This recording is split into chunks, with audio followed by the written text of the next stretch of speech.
greatest automobile race, an American tradition of the Memorial Day weekend. The 68th running of the Indianapolis 500. It's the world's biggest annual one-day sports event, a gathering of 400,000 people and more. But why? What makes it so special? Is it the luxury cars and luxury people streaming in from all over the world? Is it Paul Newman in the flesh as part of the race? Or is it an annual convention of motorcyclists? Or is it the denizens of the infield at Turn 1, the Snake Pit as it's called? Well, it's all those people. But it's mostly Indiana Hoosiers come to see the great drivers dare the concrete walls of their old beloved Indy. Many have driven well elsewhere, but flinch when they drive close to those walls. The crowd comes to cheer old favorites, old champions, and to see which new ones can pass the test. They come to see spectacular spins, but they want the man to win in the end over the dark forces that could destroy him out there. Indy's memories of the very first race and Ray Haroon inventing the rear view mirror to win the day. Indy is special because of the speed and the immense crowd and what it means to a driver to win this most famous of all races. And it's special because here, more than in any other race, the crowd senses the danger and identifies with the driver. And the spectator goes home exhilarated and relieved if all the men come home safely from the course. It's 8 o'clock at night now in Indianapolis as we come to you live from the racetrack. It's been raining.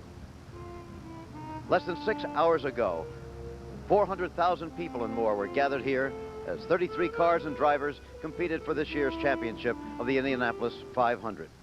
Now, they're all gone. I've been surrounded here for some time by 260,000 empty seats and many tons of trash and debris. But what a day it has been. A day of events and surprises, of emotions that range from high excitement to, well, stunned silence. It began, as always, with nostalgia, with familiar events that give Indy a sense of continuity, a remembrance of other times and other races, of other Memorial Day weekends going back perhaps all the way to, well, when you were a kid. It began with Jim Nabors singing Back Home Again in Indiana.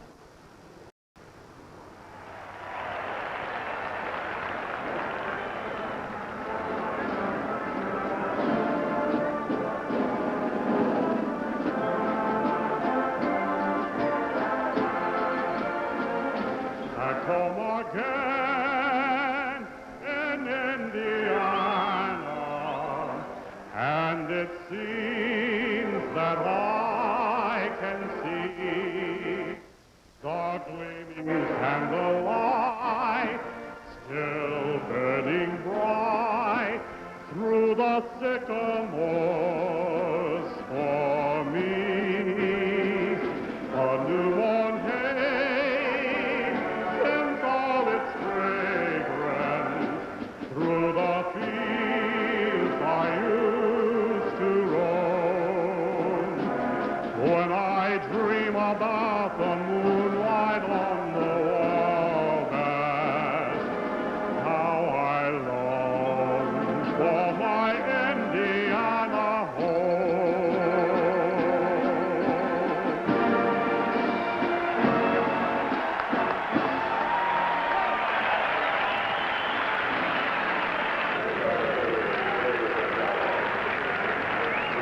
Yes, at this moment, tradition hangs heavy in the air here at Indy, giving it the sense of security, of something that through all the years of increasing speeds and technical advances still stays the same in many ways. Like the traditional words about to be spoken by Mrs. Mary Hullman, the widow of the man who made the Speedway what it is today. Gentlemen, start your engines.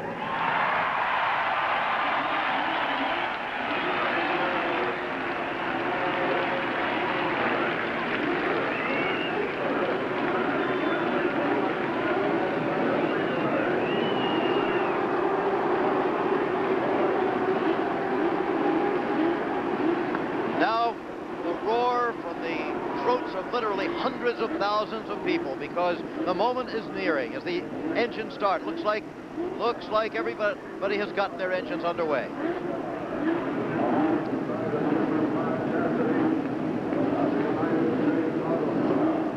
A.J. Foyt looking for his 5th win in the Indianapolis 500. Nobody else has ever won 4. The familiar car, number 14. Number 6, Rick Mears. He won this race in 1979. There's Johnny Rutherford way back in the 10th row. 3-time winner of the race. Lone Star JR is on his helmet. Now the wide scene as they are almost ready to move out. There goes Mario Andretti on the outside of the 2nd row, remember, seeking his 2nd win 15 years after he won in 1969. Everyone apparently safely started. Pit crews scrambling, getting out of the way. The race course belongs to the drivers now and to the pace car, which will lead them until it's time to go. As the crowd looks on now, let's meet the drivers in the first 2 rows. On the pole is a sometime golfer and the defending champion, Tom Sneva, a former public school teacher, now the fastest qualifier in the history of Indy, more than 210 miles an hour. In the middle of row 1, Howdy Holmes, Sneva's teammate, owner of an advertising and marketing company, but most at home behind the wheel. And now, for the first time, with the kind of equipment that could win the race for it. On the outside of row 1, former champion Rick Mears, trained in the bumpy world of off-road racing. Now as smooth a driver as you'll find, looking for his 2nd win here. Mears. Row 2, Michael Andretti, the 21-year-old pride of a racing family, a babe among masters in his exalted starting position today in his first 500. Andretti the younger. At age 47, Gordon Johncock's hair is grayer, but the driving talent of this 2-time Indianapolis champion still shines brightly. He's in the middle of row 2, Johncock. And Mario Andretti looks more like a Roman centurion as the years go by. Today, he starts in the same row as his son, still seeking that elusive 2nd Indy win. His only triumph came 15 long years ago. Let's consider the 3rd row now. As they're on the track, on the inside, a road racer from Colombia on the right of your screen, who got his experience in England, Roberto Guerrero. Next to him, Jeff Brabham, the son of the former multiple world champion, Jack Brabham. And on the outside, Herm Johnson, who finished 9th 2 years ago, but passed up the race last year.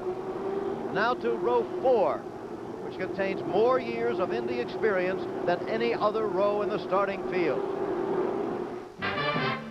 Al Unser Sr. could become only the 2nd 4-time winner of Indy, joining A.J. Foyt in a most exclusive club. This is his 19th appearance at Indianapolis. Al Sr. Next to him, Danny Ungayas is 40 pounds slimmer, very fit for another try. Twice in the past 3 years, Ungayas has survived crashes in this race. Danny Ungayas. The thoroughbreds of horse owner A.J. Foyt race at Churchill Downs, less than 100 miles from here. But A.J., less than a year away from his 50th birthday, still races at Indy, aiming for a 5th win in his 27th appearance. Well, they call this the parade lap, but it's unlike any parade you ever saw. And the participants, frankly, couldn't care less what the audience thinks of their parade. They have work to do. Dangerous, difficult work. And soon. Well, there it is, one of the great sights in American sport.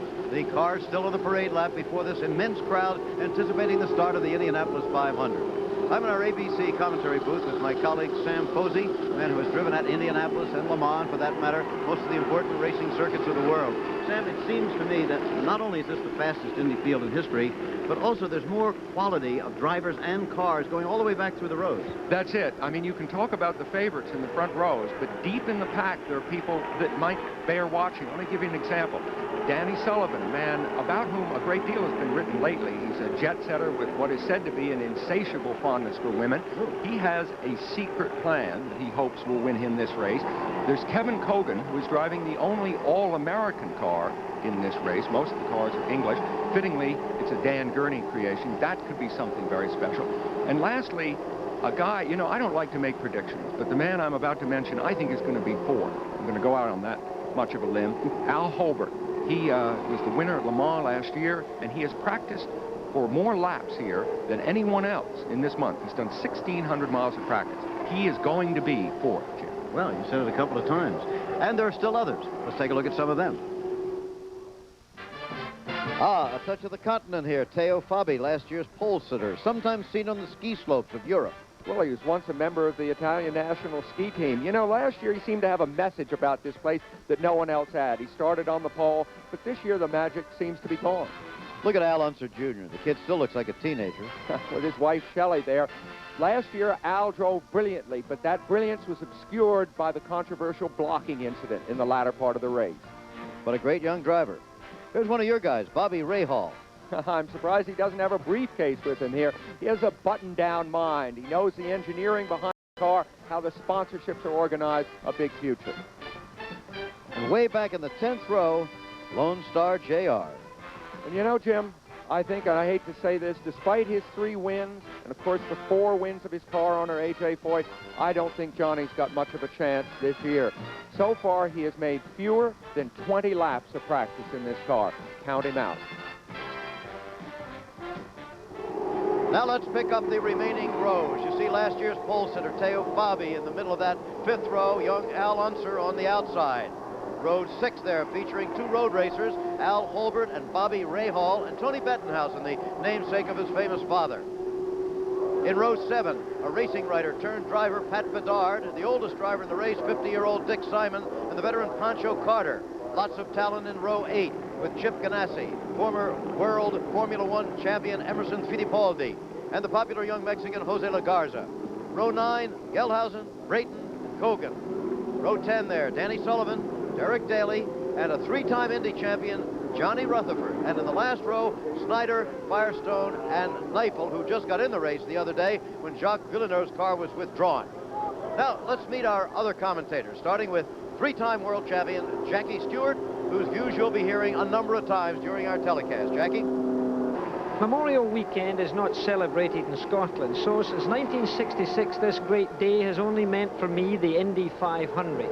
It's more apple pie and ice cream than anything else that I see in America, but this year it's more special than ever before because of what I believe are the excessively high speeds around this track. The drivers, on the other hand, are extremely exciting, a new generation almost to have come to this 500. But if I sit here right now and look out, I only think of one thing. I hope and I pray that it'll be a safe race. I'm Bill Fleming. One of the more interesting statistics we're going to be following today is how much time does a driver spend off the track. That doesn't mean just in the pits, but how speedy is he getting into the pits and getting out of the pits? The man who was most efficient at that last year was Tom Sneven. As you know, he won the race. This fuel calibration gauge on all of the tanks here on pit road helped the crews keep abreast of how much of the 285 gallons they've allocated for the race remains. I'm Jack Arute on pit road, and when fuel consumption becomes a question, we'll be here to cover it. I'm Larry Newber at the entrance to Gasoline Alley. On any other day, this is the view from the cockpit that the drivers would like to have, going back to that historic area. Today, unfortunately, if you exit this way off the racetrack back to the garage area, what that means is that you have lost the race. 32 drivers will leave the speedway through this path. Only one will leave the way everybody wants to leave, and that is out through Victory Lane. I'm Ray Gandolf, and for the past couple of weeks, I've been doing some off-the-track stories related to the race. They're distant relatives, second cousins maybe, but they're good stories. I think you'll like them. And now there is a look at the field from the front. Coming right at you past the start-finish line, the pace car Pontiac Fiero, well out in front of the field. There's that first row of Tom Sneva, Howdy Holmes, and Rick Mears. You've been in a car at this time, Sam. Try to remember it for us. Jim, I think what's worse about it is you can't bring the car up to speed. There's no way you can get, you know, it's not like baseball, perhaps where you could go out and throw the ball or swing the bat, or golf where you could hit a few balls. Here you go into this thing cold. these speeds are nowhere nearly high enough to get any feel for how the car will be when the race begins. That makes it very, very hard.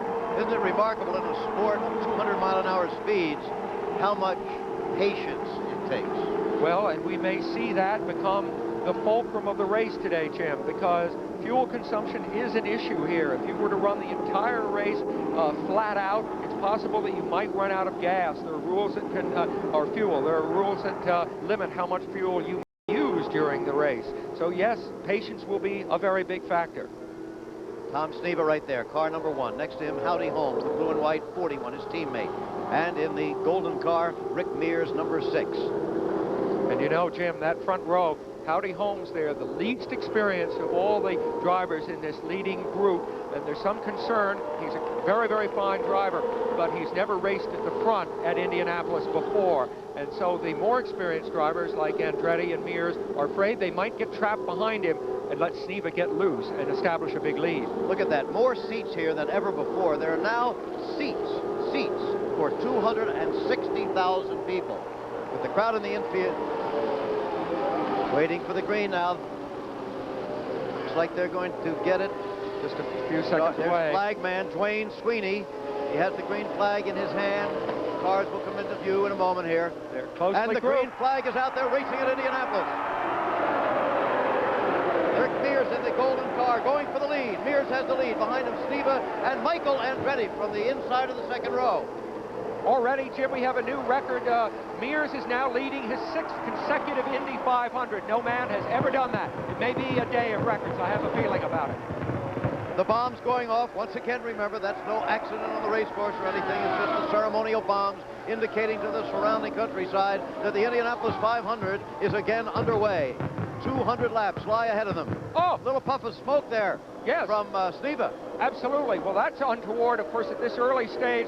Quick word about the track. It rained very heavily night before last year. The track was literally scoured clean almost by that, so they'll be trying to feel their way on a track that feels unfamiliar to their car. Quite remarkable how far ahead of the pack those two cars are already. Yeah, that's right. Now I'm speculating. Let's try to figure out what might be wrong with Sneva. We didn't see that puff of smoke again, Jim. It might have been something just a little bit overfilled. You know what I mean? An oil tank or something. He seems to be fine, and he is in Mears' draft right now. Rick Mears, who won in 1979. Tom Sneva, the defending champion. Coming into the pits, Michael Andretti. Oh, no. By far the most. This is Jeff Brabham. Correction on that. It is Jeff Brabham. The colors of the car are similar. This is number 18, Jeff Brabham, spotting point right on In that. fact, Michael Andretti is running 3rd. He's 3rd in your picture right here. And he is in good shape. In fact, how long has it been, Jim, since a rookie ran the race that Michael Andretti is running right this minute? Well ahead of his dad, I might say. At age 21. Okay, and Jim, we have a new absolute lap record here.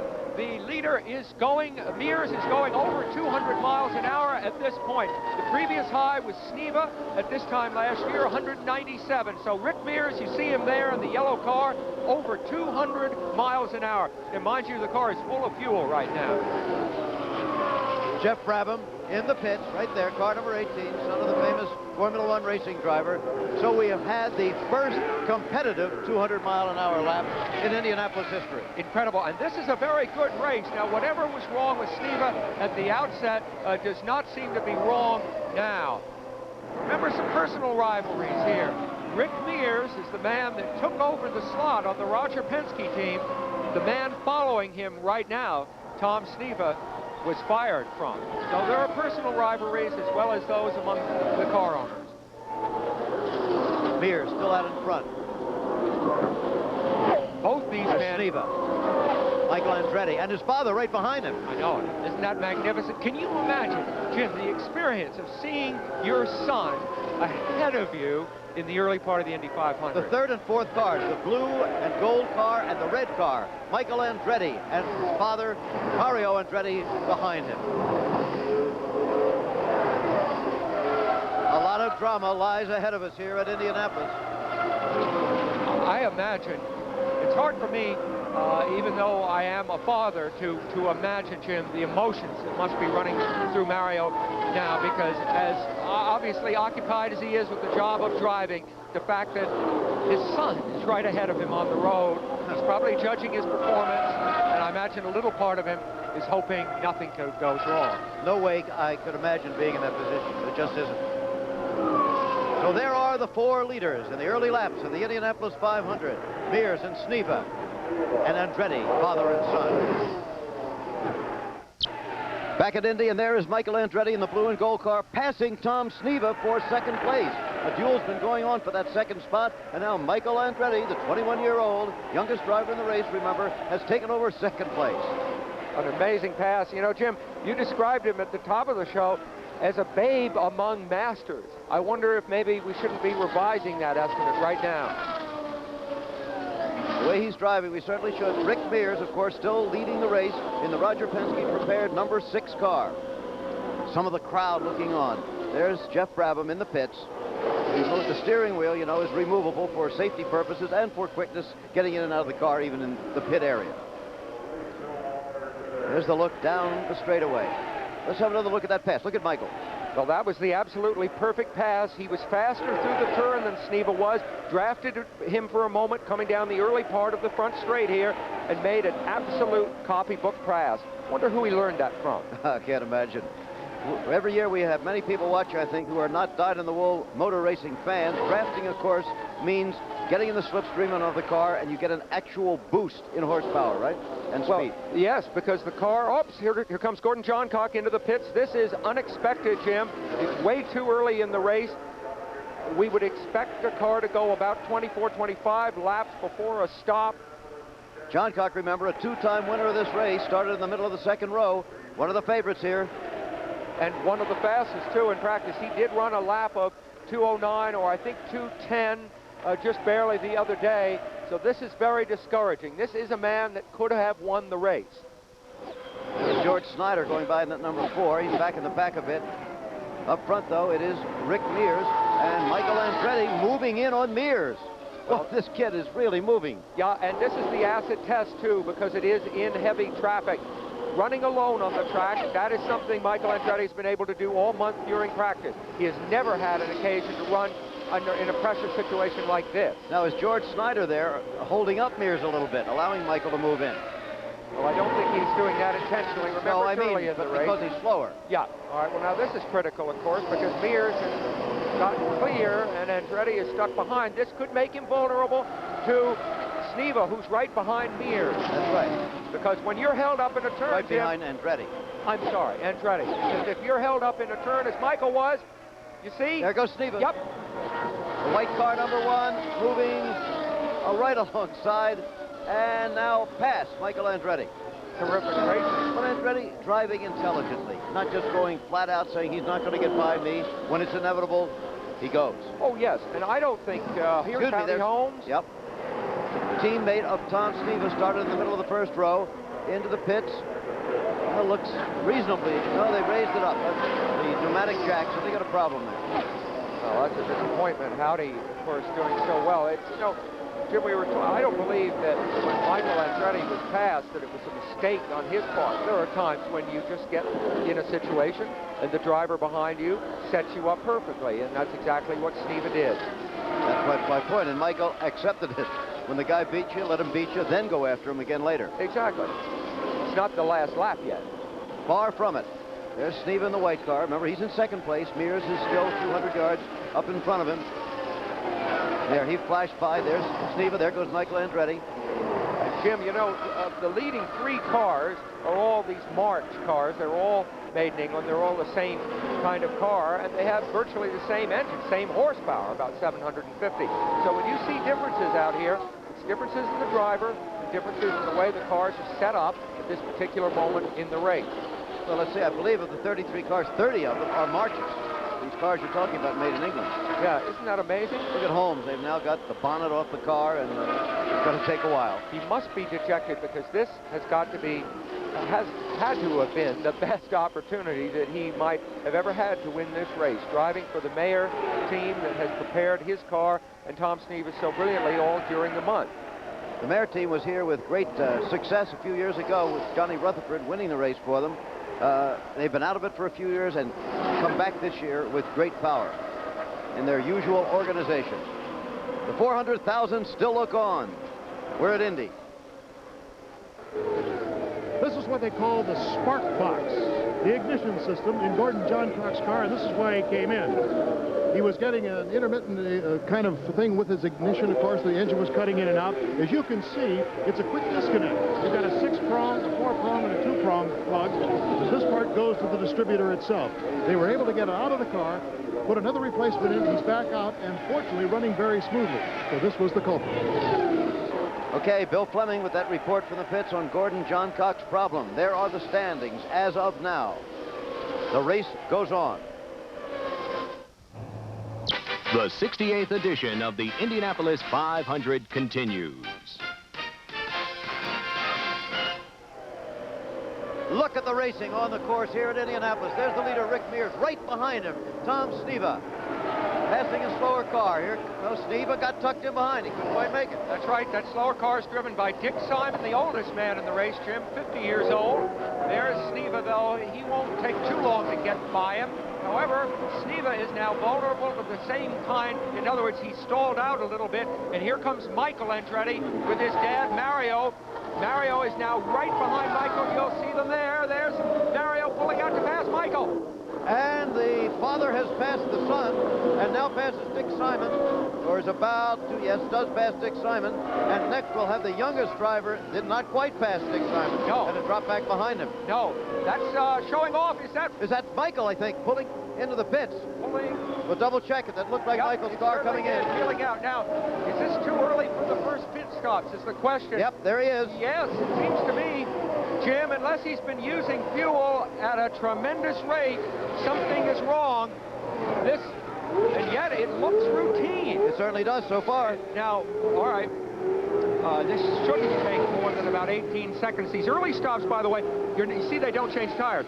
The fuel flows in very fast, Jim, because of what they call the head pressure. There's so much fuel in the tank. See, 14 seconds, that's a terrific stop. And that's why they don't change tires in the first stops, because they know that they're going to be able to refuel so fast, they don't want to waste time changing the tire.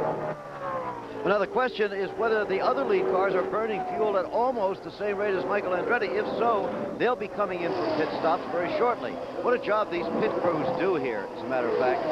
Yes, when you think of what they're able to accomplish in a short time, just 5 men doing the work. Sometimes it's as much Mikhail Baryshnikov as Roger Penske, as a matter of fact, as Jackie Stewart tells us.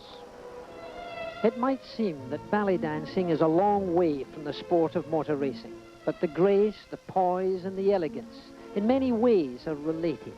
If one of the dancers is out of step, the whole performance is affected. Here you see poise and economy of movement also in a sophisticated form. Last year, Tom Sneva's team had no time for error. The choreography was regimented to perfection. But as we do know, things can go wrong to spoil the show. When Lloyd Ruby pitted, his fuel line was not disconnected as it should have been. This error was to cost him victory. He never did win the 500. Jerry Grant overshot his pit and stopped at his next-door neighbors. His mechanics had to run back and forward with wheels and equipment. He even took on the other fella's fuel. He was penalized and lost his chance for victory. When Rick Mears stopped, his fuel fell over the car. It spilled. It went over his mechanics and the driver. It ignited and created havoc in the pit lane. The mechanics waving his arm was on fire.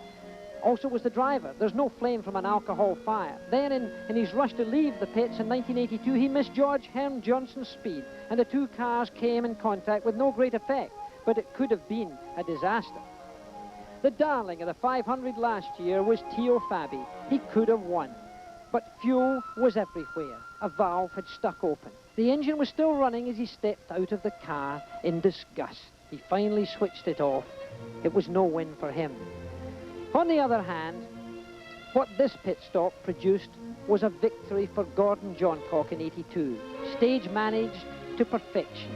Under the ultimate pressure, his performers were never out of step. No dropped wrenches, each wheel tightened, no fuel wasted, and any surplus that was there was quickly washed away by water. He kept his engine running, engaged first gear at the right moment and drove off to receive a standing ovation when, finally, the curtain fell. So what happens here in the pits is not at all far away from these beautifully synchronized dancers. Each movement must be strictly orchestrated. And now those pit stops are continuing. There's A.J. Foyt. A.J. running back in the pack at the moment in car number 14, looking, remember, for his 5th Indianapolis 500 victory at the age of 49. Jim, to the driver, these pit stops are not the calm things they may look like to us. They're very disorienting, because when you've been out on the track at 200 miles an hour, the track is very smooth. The other cars are going about the same speed that you are. Of course, here's Rick Mears in the Roger Penske pit. He's the leader in the race, or was until he came in here. The chaos is when you're sitting still. You feel that fuel flowing into that tank behind you. It actually presses you forward a bit in the seat and cools your back for a split second, incidentally. Okay, we've had Michael Andretti into the pits. Now we've had Rick Mears into the pits, but Tom Sneva is still on the track. Coming down low, however, let's see. Doesn't look like yes, is he? Look at that move coming into the pit. Sneva, I have been watching this man for the last few years come in and out of the pits, and notice how bumpy that pit road is, by the way. He has got to be the most ambitious man in and out of the pits. I mean, that was a very dangerous move that he made, a very gutsy move, because he came so close to the end of that pit wall. But he does this all the time in the pits. Dangerous to somebody unlike Sneva. To him, he knew what he was doing. True. Everything is relative, and this is the hardest charging man, I think, who's raced at Indy for the last 4 or 5 years. A very heady driver. He keeps his emotions in one compartment and his, you know, his logic in another. Used to call him Mr. Second Place simply because he finished second 3 times here, which is not so bad. Here it is again in slow motion. All right, now, maybe it doesn't look that dangerous, I'll grant, but when he's still going 190 miles an hour right here, and you see he really just pulls in at the last minute, and if anything had come just a little bit wrong, and he T-boned into the end of that wall. Okay, now here we have Mario Andretti into the pits. So the son has been in, now the father is in. All of the leaders pitting here under the green, and they appear to be using fuel at a rather fast rate. Take a close look at this car, because it's a Lola car, one of the very few cars that aren't marches in the race. And off goes Mario. All of the leaders back on the race course.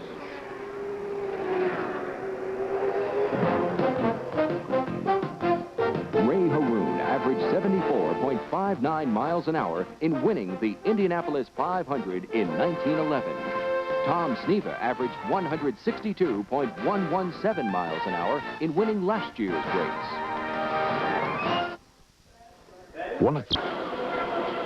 We're back in Indianapolis, where the leader following the first pit stops is now Mario Andretti at age 44. The sentimental favorite here always. Of course, he won the race once, but you look down through the years and you see next to his name notations like engine detonation, lost wheel, burned piston, flag, wreck, out of fuel, wreck, flag, broken header, engine seized, accident. Year after year, time after time, something has always happened to frustrate Mario Andretti's bid for a second win in the Indianapolis 500. And to add to the drama this year, one of the men pursuing him, and pursuing him fairly closely, is his own son. Let's meet them both. The driver of car number 3 is 44 years old and has won Indianapolis in the World Grand Prix Championship. He is Mario Andretti, driving today in his 19th Indy 500. The driver of car number 99 is 21 years old, the youngest participant in this year's race. He is Michael Andretti, son of Mario. As a kid growing up in Nazareth, PA, Michael liked tennis and football and water skiing, but he also liked what his dad did. Ever since I can remember, I felt like I wanted to become a race car driver. I started when I was 9 in go-karts, but when I really started thinking seriously about it was when I was around, I think, 17. That was my nervous stage where did I have it or didn't I? So what I did, I went to about 3 or 4 race driving schools, and that's where I really judged myself on whether I had it or not. And luckily, I was always the quickest or one of the quickest students at these schools, so that's where I felt this is great. This is what I want to do, and I'm going to go for it. From that start in go-karts, Michael drove on and by last year had become the Formula Mondial champion and drove his first IndyCar race at Las Vegas. His father made him aware of the realities of racing. There's certain values here that have to be kept in mind at all times, and it is the value of life really has to be forever present, in the sense that you don't just figure, oh, the heck with it, you know, we just go for it. You do that within reason. And if you do that within reason, you have a good chance of coming away from this thing with a long career. But if you don't, sooner or later it's going to bite. And it can bite pretty hard. Caution at 200 miles an hour is a difficult thing to learn, but Michael seemed to have done it when he qualified for today's race faster than his father, but he still marvels at his dad. It's just amazing the drive that he has. He's been in this now for over 20 years, and I think he's got more drive than a lot of these younger guys coming up. He wants to win, and he just, all winter long, you know, when he's waiting for his new car, he's like a kid in candy, you know, he just can't wait to see his new toy. Enthusiasm has to rub off, especially if you have a close rapport with your kids, which I think I always had. I don't feel we have that much of a generation gap. That's something I've never really felt with my kids. I think that part, I think, has been very important in our forming years. When we're talking, we're in many ways talking the same language. I don't profess to know the music the way they do it, you know, but it's fine. There are certain areas that they're different, yes. But modern music, that is. But again, some of the essential things, the more important things, the basic things, I think we're really talking the same language. The value of life, Mario Andretti said. Remembering its value, well, you're laying it on the line. Mario Andretti leading the Indianapolis 500 right now. In second place, Tom Sneva in the white car. And behind him now, Al Unser Jr., number 7, has passed Rick Mears for third place. It's an interesting repetition, isn't it, at the end of the race last year, Jim, when Tom Sneva and Al Unser Jr. were so close together. There's Al Unser Jr. just showing Sneva that he is there. That's all, trying to rattle him a little bit by dodging around behind him, occupying Sneva's mirrors. Now let's see if that other car is going to get in between them. At least it did momentarily. Al Unser's in the black car, number 7. There he is moving down to get past that car at age 22. In his second Indianapolis 500. There's Sneva, number 1, the defending champion in the race. So that's the lead, Jim. The lead, very, you know, at this point, of course, how meaningful is it really? But Tom Sneva, look at that. Wild spin, that is Spike Gelhausen. Spike, it looks like he's pulled out of it all right this time. That is the third time we've seen something like that happen to him. 1978 he wrecked here, 1980 he wrecked. Here it is again. Jim, here he comes off the turn.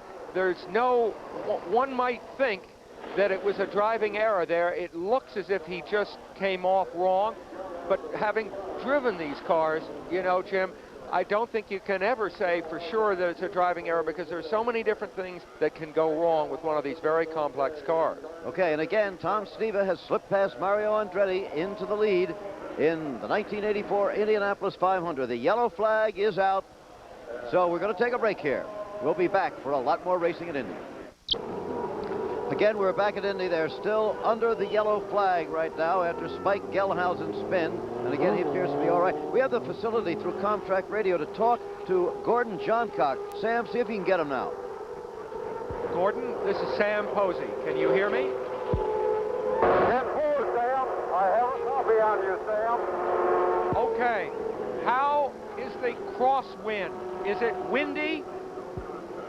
Yes, it is. We do have a crosswind, especially coming on a 2 that's pushing the car up to the wall pretty bad. And we also have an oily condition out here. There's several cars, evidently, that are oiling. They oiled the first part of the race, and then it kind of quit, and now it is back to being a little oily again.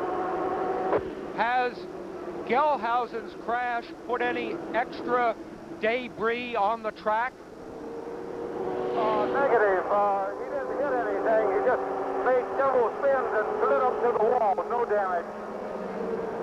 Gordon, I'm sorry you had that problem early on. How do you feel about things now? Well, the cars seem to be working pretty well right now. All we can do is just keep plugging away here and run as fast as we can Hopefully we can make up a few laps. I don't know. Thank you very much, Gordy. Good luck to you. Gordon Johncock speaking with Sam from his race car. We said you'd hear periodic reports from Jackie Stewart. We're quarter of the way, 50 laps, and here's Jackie. Looking back after 50 laps, the first thing that impressed me was Rick Mears. This is the 6th year of him straight leading this race. This is impressive.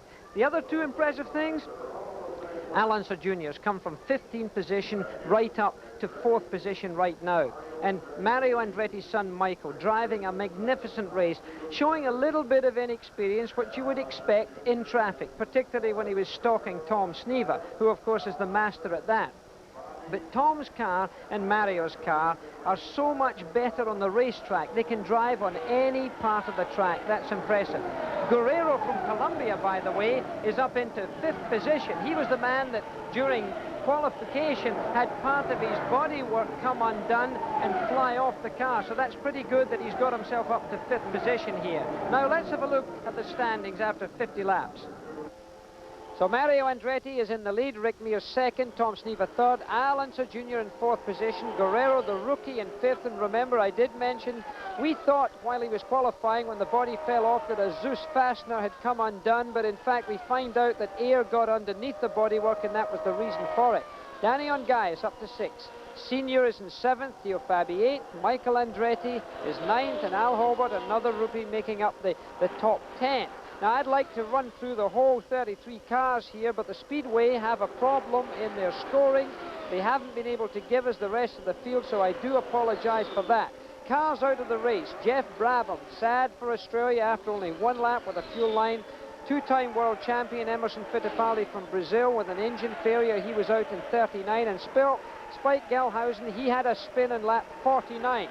Now, the leader's average speed so far, 186.657 miles per hour. We've only had 1 yellow flag, and now we're going to go green. The green flag out again at Indianapolis. So they're racing again at speed. Mario Andretti, still the leader, right behind him, though, that white car, number 1. Another car in between them now. Or no, wait a minute, that's Mears in between them, isn't it? Yeah, Mears in between them in 2nd place. So it's Mario, followed by Rick Mears, followed by number 1, Tom Sneva, followed by number 7, Al Unser Jr., moving low on Sneva right now. That's as good as the racing gets. Look at them. Boy. Cut back The red car is Mario Andretti. The yellow car is Rick Mears, now taking the lead. The white car behind them is Sneva. The black car, Al Unser Jr. There are the 4 of them. Oh, it's this racing or not. Now remember, at Indianapolis, they now closed up under the yellow flag as they went around, which years ago they were not able to do. That's right. It does make for a much more exciting, if fractionally less pure race. The man who appears to be leading here at this point, Scott Brayton, is at least 1 lap behind. It's really the yellow car there of Rick Mears that is the leader at this point. Father and son situation here getting more complex now as we have Andretti in 2nd place, immediately followed by the son of another driver. Yeah, Alan. And of course by Sneva, who now moves ahead of Andretti. So it is now directly Andretti and the son of Al Unser in that order in 3rd and 4th place.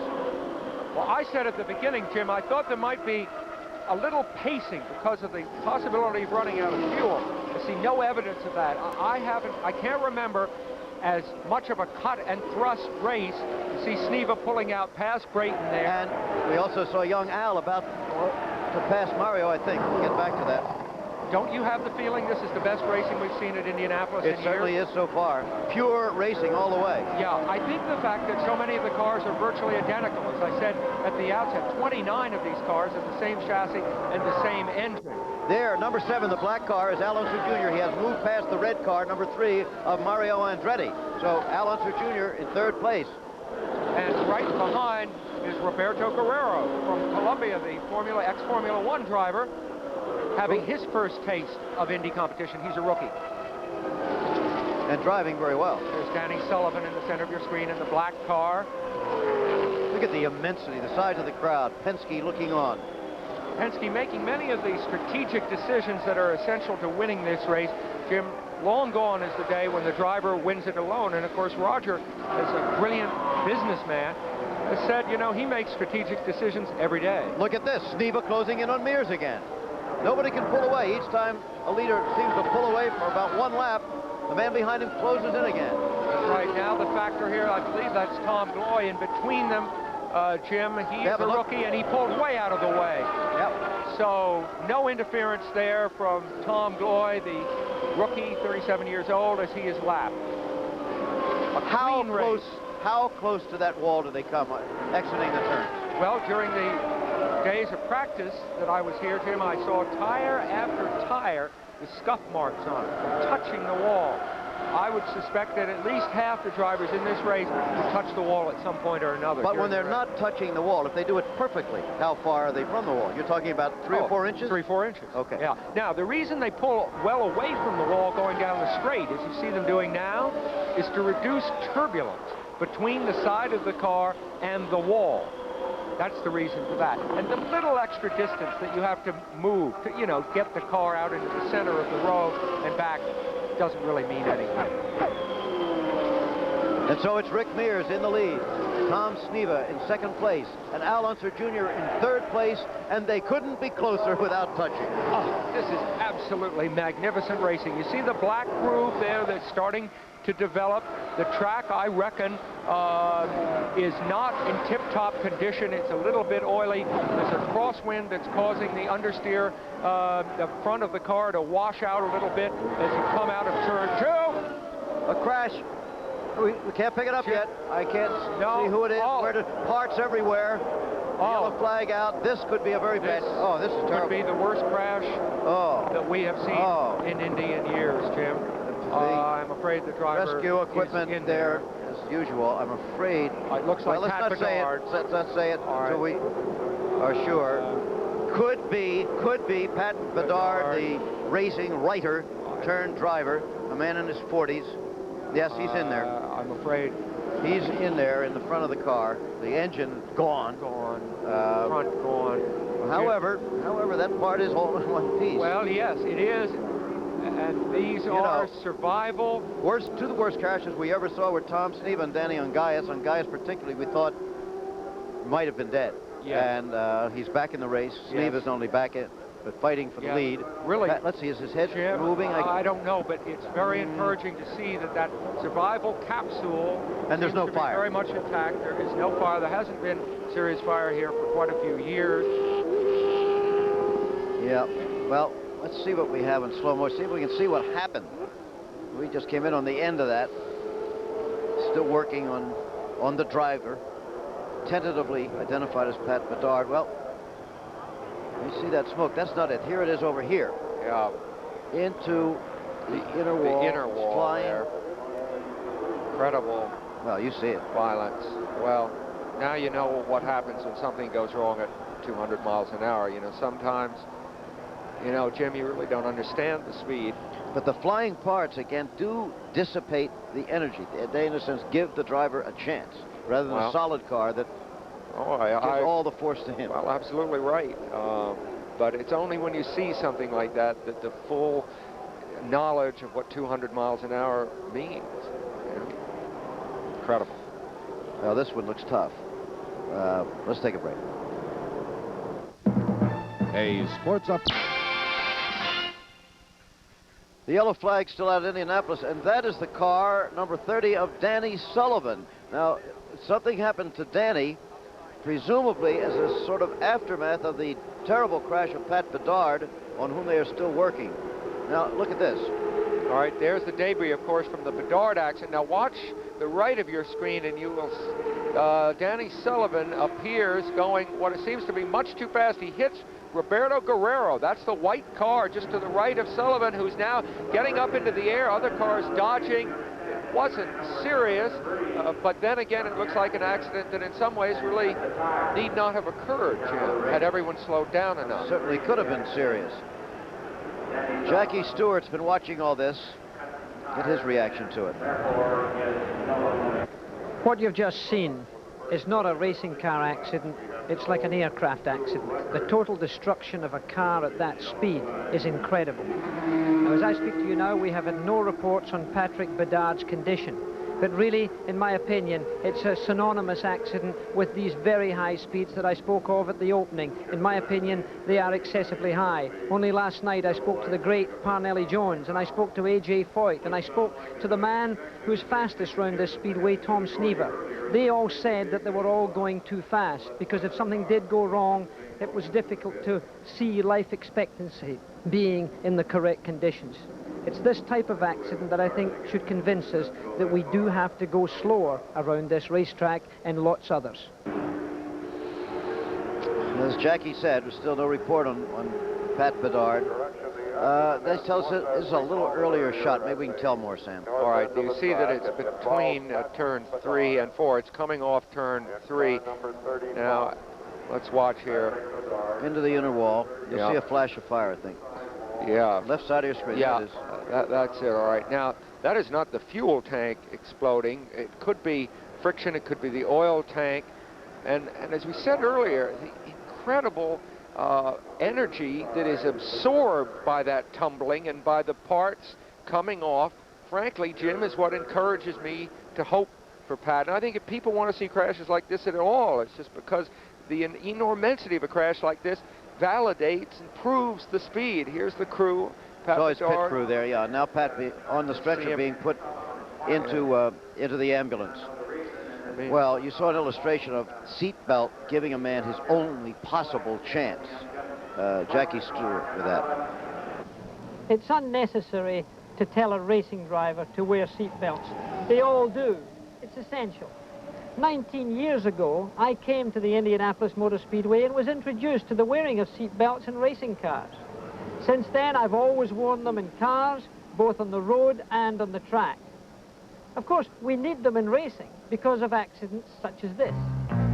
In one of the most spectacular accidents that I've ever seen at Indy, Tom Snever remarkably escaped with relatively light injuries from this crash. Then, in the first corner of the first lap of the Monaco Grand Prix, Derek Daly in his Tyrrell was fortunately strapped firmly into his car and walked away with no ill effects after leapfrogging a good part of the field. Stock car racing has produced some extraordinary escapes. Maynard Troy amazingly survived this one to tell the tale. Again, he was wearing his seatbelts. What you are seeing here is perhaps the best example of how serious injury can be avoided, even though, as you will recognize, Gary Gray is being bounced about in the cockpit of his car in a severe manner. He was wearing a full harness belt system, but as this slow motion action shows, his body seems at times to be almost elastic. In the end, his crash helmet even came off. It's not only in accidents like you've just seen that you wear seatbelts. You need them on the road also, because almost every year 21,000 Americans die in the front seat of their cars. If you were to have compulsory wearing of seatbelts such as they have in 25 other countries around the world, you would save, just in front seat passengers alone, 7,000 lives a year. You only wear seatbelts in about 10% of your motoring public in America, against, in Australia, some 97%. Now, when accidents do occur, such as this, where a dummy is unrestrained in a crash test, look what happens.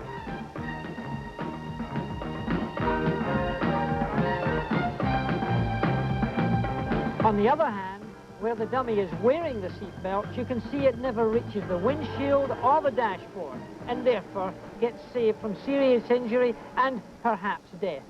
So what is the message? If race drivers wear their seatbelts and they're exposed to many accidents, and a lot of the rest of the world wear seatbelts, why don't you? You hear every year about the fatalities in the Memorial Day weekend. There'll be again this year.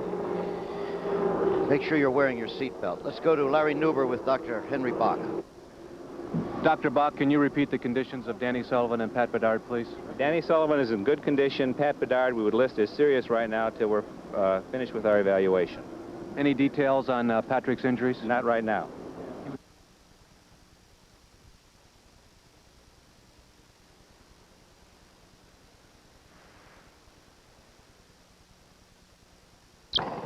green flag is out, racing again in Indianapolis, and we have a new leader in the race. The man who sat on the pole of last year's race, the Italian Teo Fabi in car number 33, followed by Danny Ongais in number 25. However, it's my feeling, Sam, that those two cars did not pit under the yellow and that they might have pit stop coming up quite soon under the green to cost them both the lead, because otherwise I can't imagine that they would have moved ahead of Al Unser Jr. in number 7, who's third, Rick Mears, and Tom Sneva. Yes, I agree with you, Jim. Nonetheless, they are matching the pace of the ostensibly faster cars at this point, which is to say that maybe psychologically, once you're out there and out front, maybe you just push it down a little bit harder, do you think? And should there be another yellow very soon, they can come in and pit and hold on to the lead. Well, that's the point. They know if they can stay ahead, as you point out, of the leader, that could save them. So there is some special incentive to run really hard. That's Danny Ongais setting up on Fabi. Ongais, who had that terrible crash a couple of years ago, back in action and driving as well or better than ever. We mentioned that he's taken off 40 pounds. He's much more physically fit, ready to stay the course than he used to be. And he's leading the Indianapolis 500. Not bad. Nothing wrong with that. Fabi, who was magic here last year, as I said earlier, has not had the handle on the speed at all this year so far. It's been a very discouraging month for him. He's very occupied now with his Formula One racing program.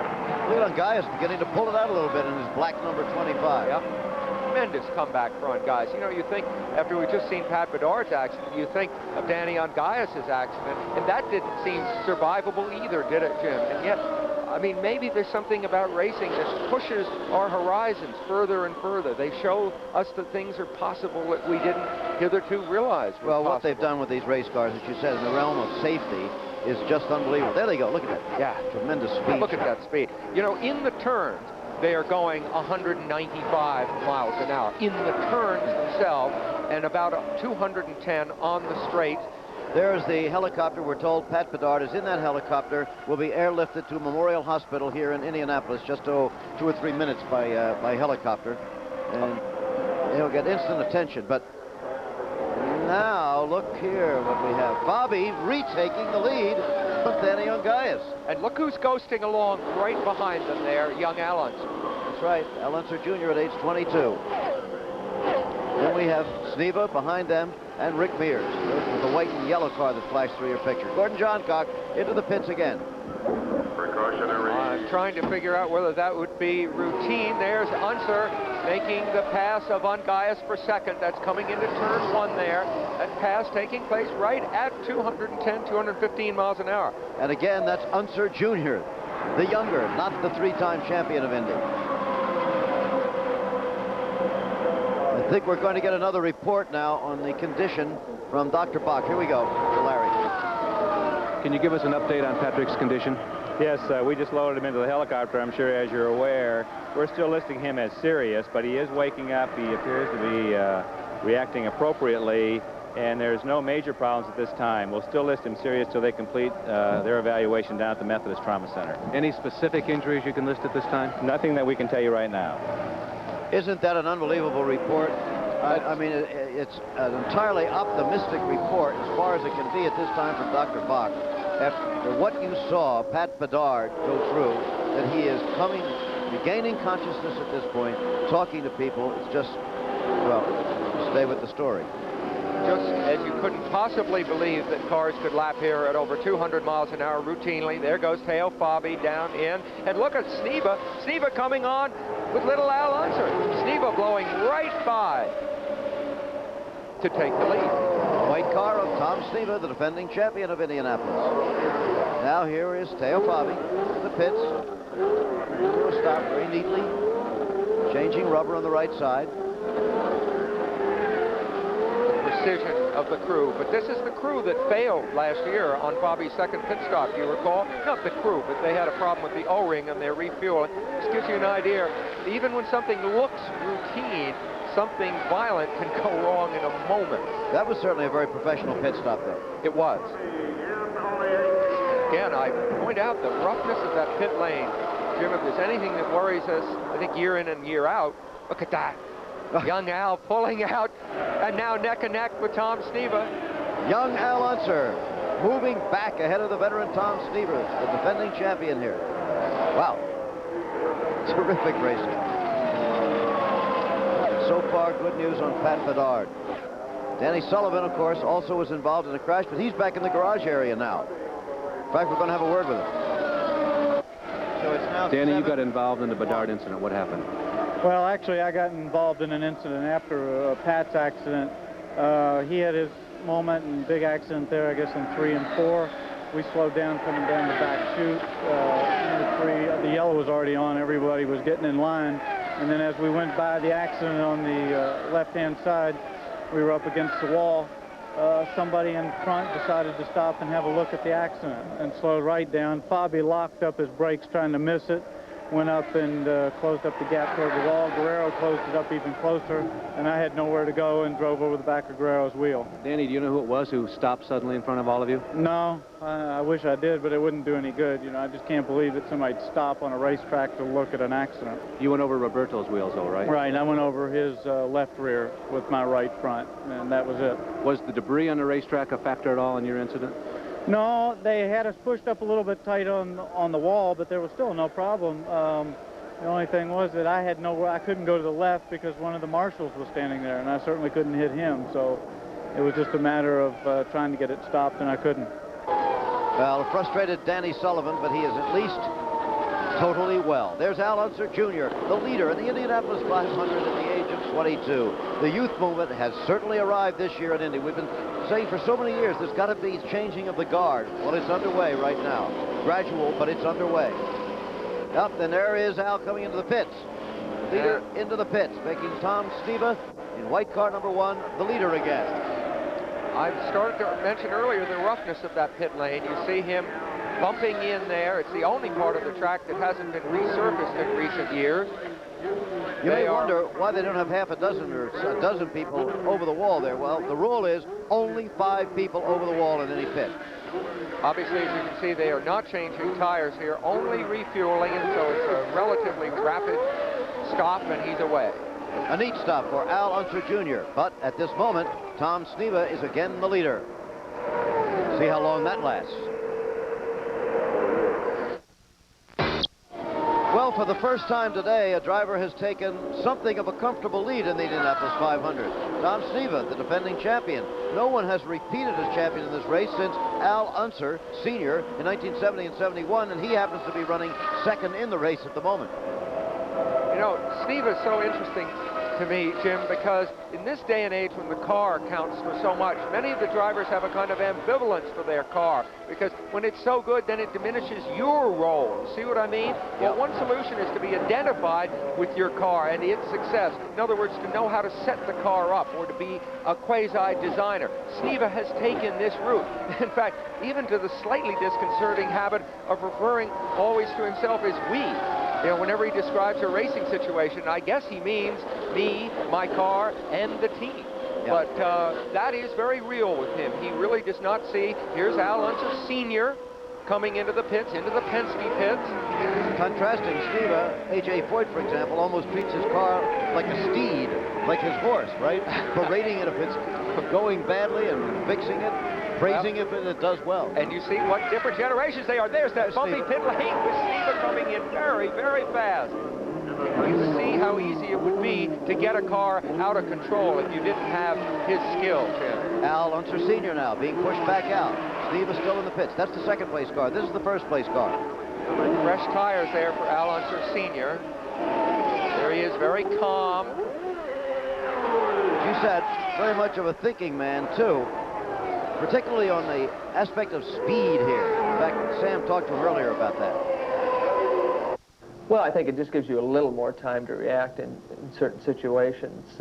We do a lot of things by anticipation and trying to look ahead and evaluate the people you're around when a situation arises and putting that all through the mental computer in a short amount of time to decide how you're going to react in a certain situation. So it just gives you a little more time to react, and if something does happen, the resulting impact, if there's going to be one, is going to be a little slower. So you're going to have an advantage that way. Now, you know, idealistic, a lot of people say, well, what's going to be the difference between 210 and 185? Well, There might not be a great amount of difference, but if I get my choice, you know, I'm going to opt for 185. You know, it helps to be a little crazy to be a race driver, but you don't have to be completely stupid. I mean, I wish I could run 131 miles an hour instead of 231.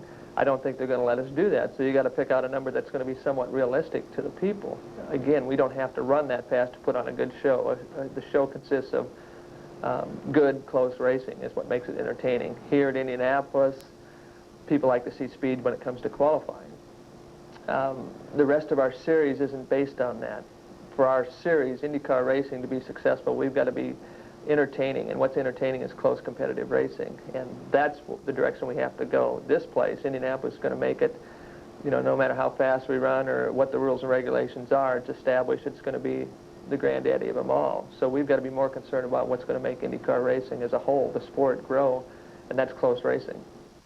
Driver in the history of Indianapolis, and the leader in the race, and the defending champion, putting in his pitch for slower speeds. He thinks it's getting too dangerous.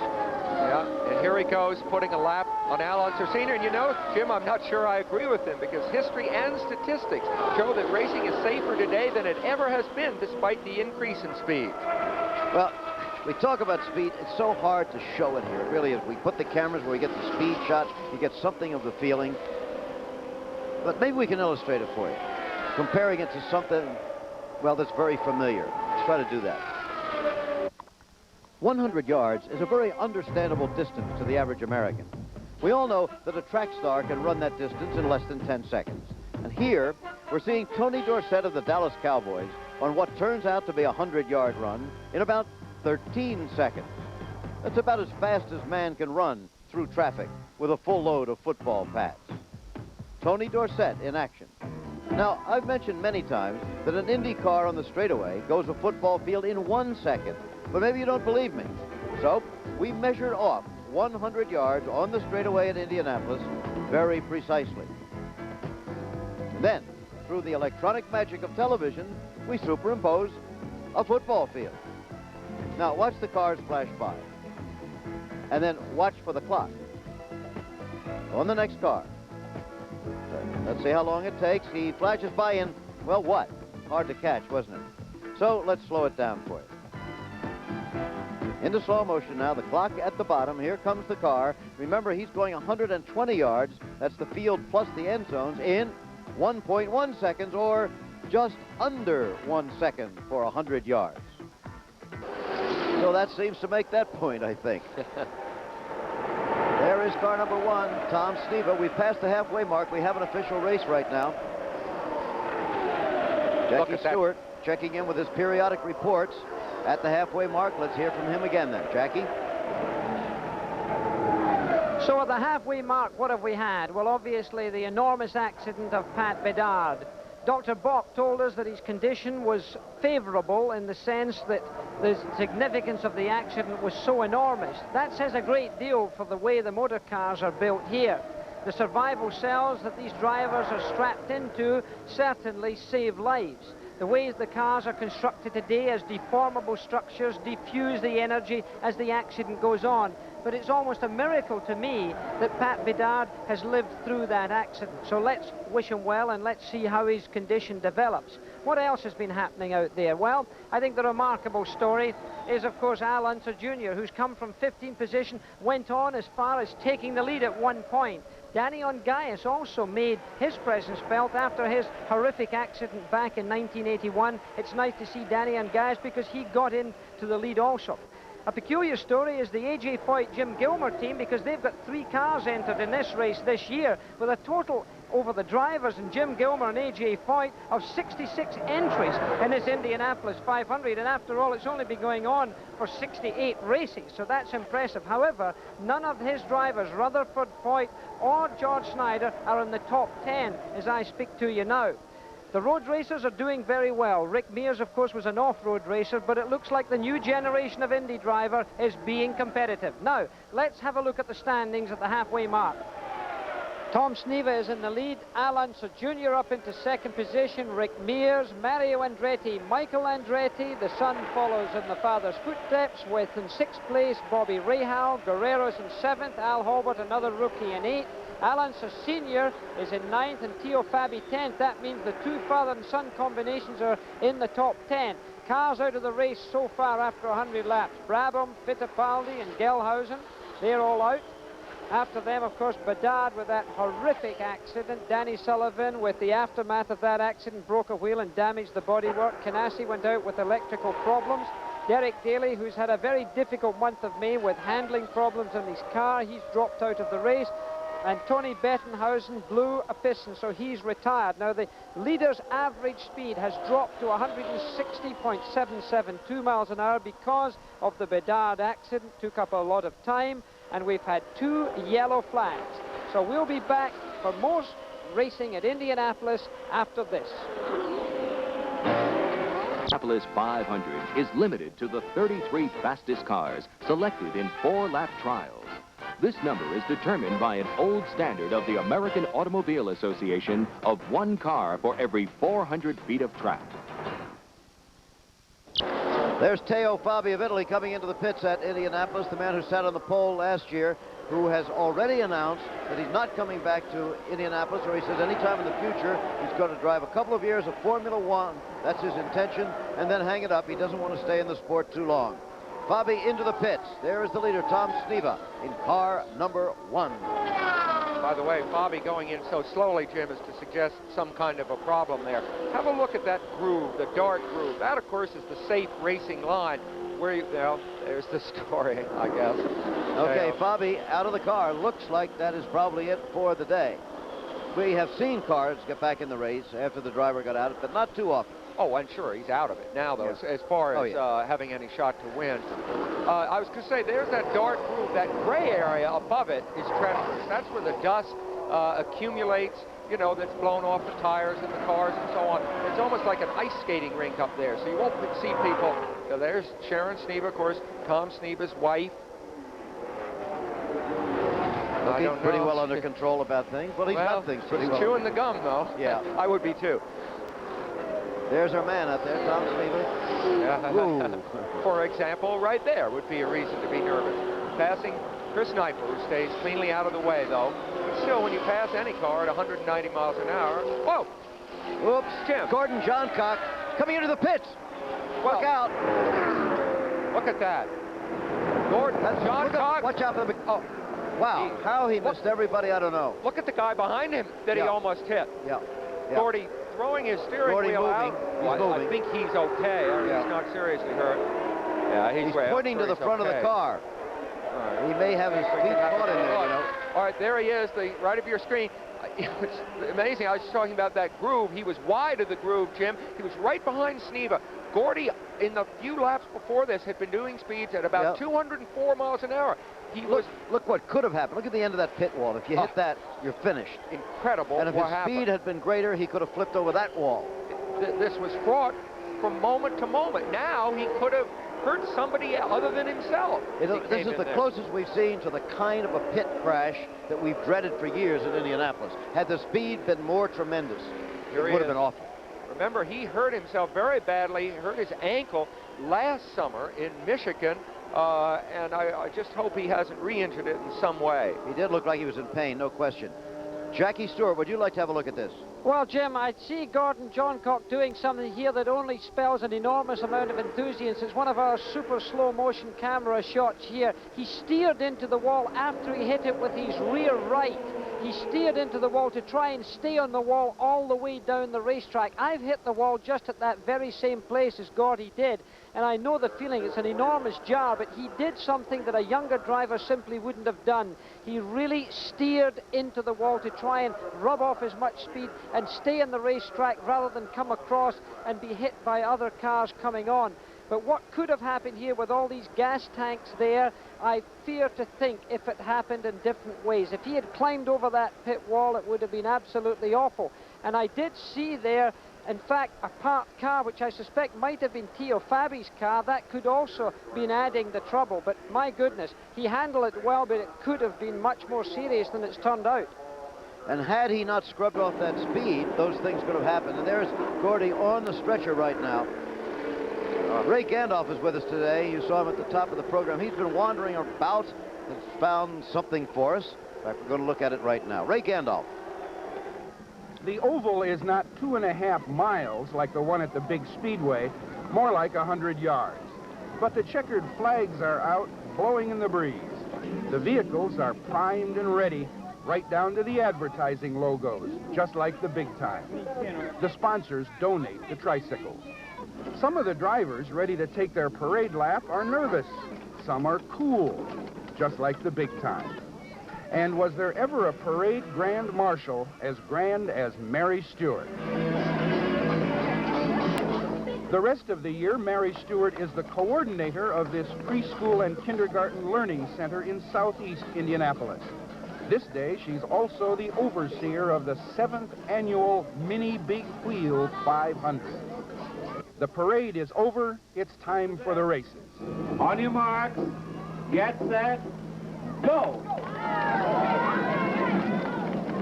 And they're off. There are 4 races of varying lengths depending on age. The girls are not given a handicap.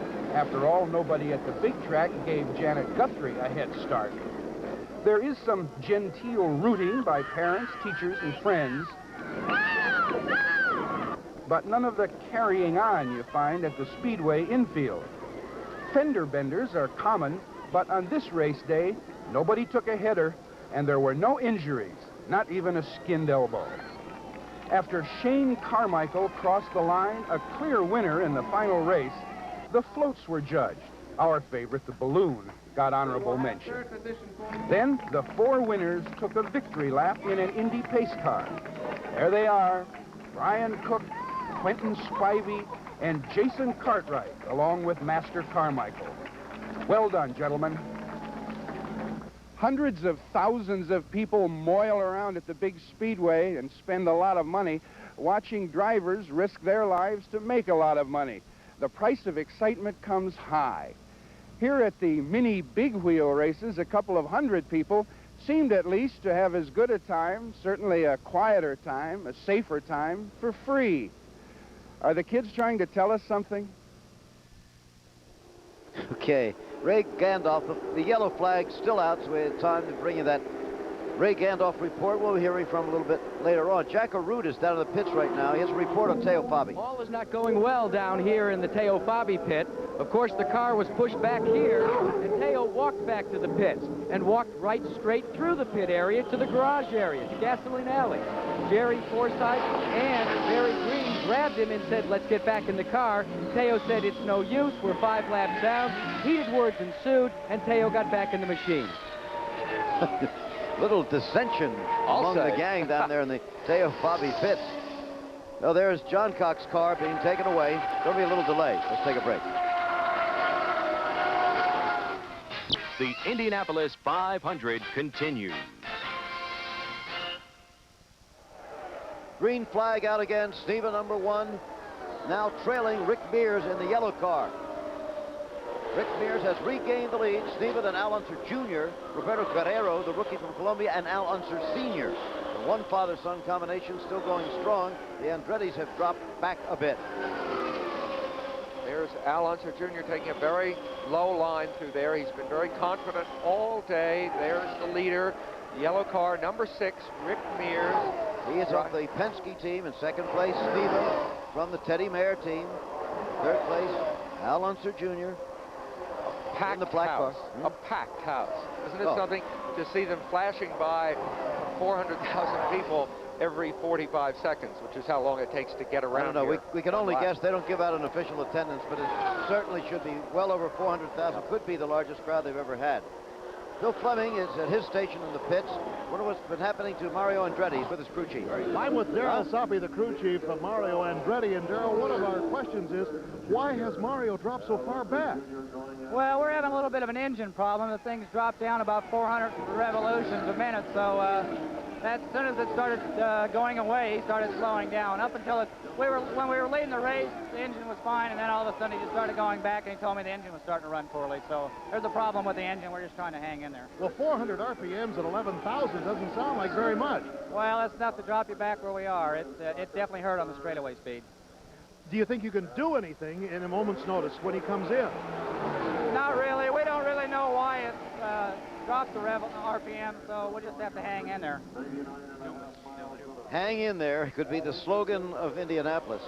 Another report from the doctor. Let's go. Dr. Bach, Gordy Johncock. Yes, Gordon's being sent down to Methodist for X-ray evaluation of his left ankle. No other apparent injuries at this time. He's awake and alert and not complaining of anything except pain in his ankle. And this is not an aggravation of the injury of a year ago, is it? No, I believe that was his right ankle. How about Pat Bedard? Do you have an update on his condition? Yes, I do. I just spoke to Methodist. He appears to be in stable condition. We're awaiting the results of his CAT scan. Possibility of a broken jaw, is that an accurate report? They're still evaluating that, but there's no word yet. Okay, things still sounding guardedly optimistic for Pat Bedard. The CAT scan, of course, being a brain scan. Very important when you have an impact like that. Rick Mears still leading at Indy. Al Unser Jr. has moved into second now ahead of Tom Sneva.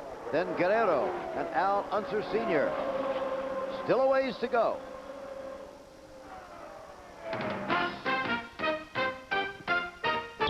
We return to Indianapolis. Jim McKay here with Sam Posey in the booth. And there is Mears going way down low, trying to put a lap on Guerrero, the fourth place car, and doing it. What a move. Well, right down on the grass. Of course, it was in the middle of the straightaway, so there isn't great danger. Let's have another look at it if we can. Yeah. All right, here it is. Of course, he initiates the move coming off that turn. That's turn 2. Yeah, we're talking about the yellow car now behind the whitish car. Right. The orange car just ahead of him, Scott Brayton. He's being lapped. Now, of course, here's the drafting maneuver by Mears. This is when he's allowing Guerrero to blast the air out of the way for him, so he, in effect, can slingshot by. Of course, Guerrero is going out around Brayton at the same time, so Mears has to come right out next to the grass. Of course, if he'd gone onto the grass, Jim, that would have been it. He would have spun like a whirling dervish down that straightaway, but he didn't.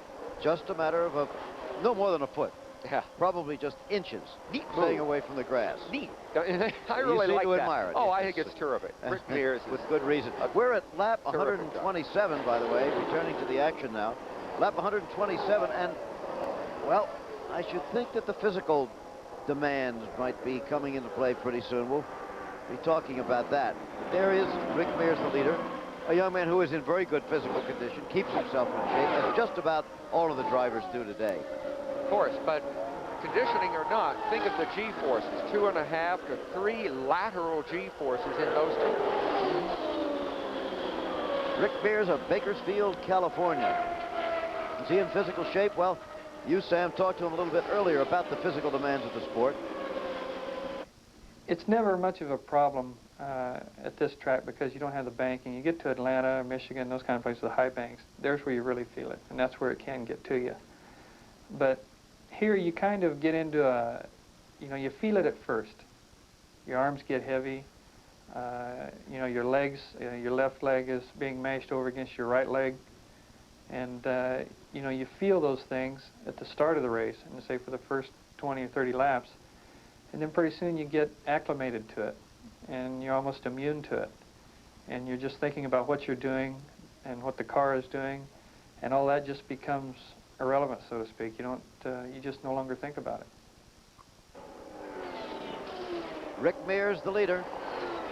200 miles an hour they showed him on the last lap. Imagine that. Incredible. Jim, there's a correlation possibly between that speed and what we were just talking about with Rick Mears and the fitness issue, which is that it's cooler now. It's shady here. It's cloudy. And cooler weather makes for higher speeds on the tracks because the engines produce more horsepower and it's easier on the drivers. So maybe it isn't so bad today, which means we may get better racing. This race is moving along toward its conclusion now. There has been a forecast of rain sometime this afternoon. As you said, it's overcast and cooler right now. It could come in, but at the moment it looks okay. Ooh, notice how close. Ooh. But that is the Rick Mears trademark. He seems to be very comfortable slicing very close to things. There are several other drivers through history that have been like that. Jim Clark was that way, the great Ronnie Peterson. So it has precedence in the sport. Well, into the pits comes the car that's been in second place, Al Unser Jr. Al Unser Jr. into the pits in his silver bullet, as he calls it. Let's see. Well, this looks a little more than routine, you think? No, standard No, refueling. They're not changing the tires. Just talking to him. Oh, wait a minute. No. No. They seem to be walking rather than If it was running. a standard stop, he'd be somewhere in turn 1 by now, Jim. I think I called that one wrong. Well, I saw them walking instead of doing their usual balletic number of, dancing almost around the car. Well, whatever it was sudden and total. This is not good. Well, there comes his wheel out of the car. Yeah. And he's going to get out of the car. Gee, he's been running so well all day in the second Indy 500. Well, young Al Unser. He certainly covered himself with glory. Again today, he was so good here last year, in my view, even though he didn't have a high finish, because the car didn't run that well during the day. Now, of course, he had many, many laps in the lead. Young Al Unser, who will win this race. You just know it someday very soon. Huh? That's a forecast from you, eh? Well, I don't know. I think so. What do you think? Haven't seen your man Al Holbert so far, whom you predicted would be in fourth place. He's doing all right. Al Holbert's running well, he's in the top 10. Yeah. He's doing great. Rick Mears, however, is the leader. He's very comfortable at this moment. Bill Fleming, I think he's going to have a word, Bill, is with Al Unser Jr. I'm with Al Unser Jr., who obviously is heartbroken at this point because, Al, you were running second when you had to drop out. What happened? Well, the engine started seizing. It was something in a crank bearing, I believe, or something of that kind. A bearing? Yeah, something in the motor. It just, my water temp went real sky high, and it just lost a couple cylinders. We had an unofficial observation there was a hole in your radiator. I didn't know about that. Never knew about that. Well, that certainly could account for the high temp, and then, of course, with the engine getting overheated and burning a bearing. Yeah, it could have happened. I just know the motor went dead on me, and we had to bring it in. I'll tell you one thing, it does prove to you just how tough it is and to win out here, and the fact that your dad won 3 times is really remarkable. Yes, it is. He's a great champion, and the car was running good. It was handling great. They could outrun me down the straightaways, but I could outrun them in the corners, and it seemed like my average speed was quicker than what they could do, so we were just trying to lead it. That young man has an awful lot of racing knowledge in his head at age 22. There we have the leader, Rick Mears, and now we only have 2 cars on the same lap. Just Rick Mears and Tom Sneva. There you see Sneva in car number 1, defending champion. He's not out of it yet. This could be quite a finish. Still the same situation. Rick Mears in the lead. Tom Sneva in second place. There you see the relationship on the racetrack between the 2 cars. So it's a good long way back to Sneva, but he does seem to be infinitesimally eating into the lead of Mears at this moment. Al Unser Sr. in the pits. This is the much fabled Penske pit crew in action, and actually not making that great an exit from the pit. So you're reminded a little bit about a bobsledding, Jim, from the Winter Olympics, pushing out of the vehicle. Or even your sport of luge, the Winter Olympics. Well, there are the standings.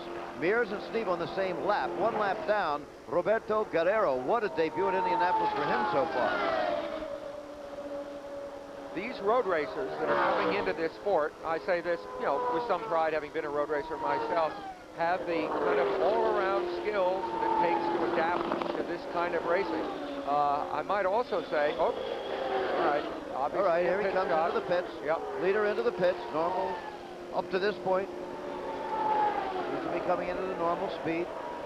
Now this, would not be the same crew that just refueled Al Unser Sr. The Penske pit has entirely separate crews. Right. This is a different group going into action here. And at this moment, Tom Sneva becomes the leader in the race. But of course he hasn't pitted, so he will have to pit.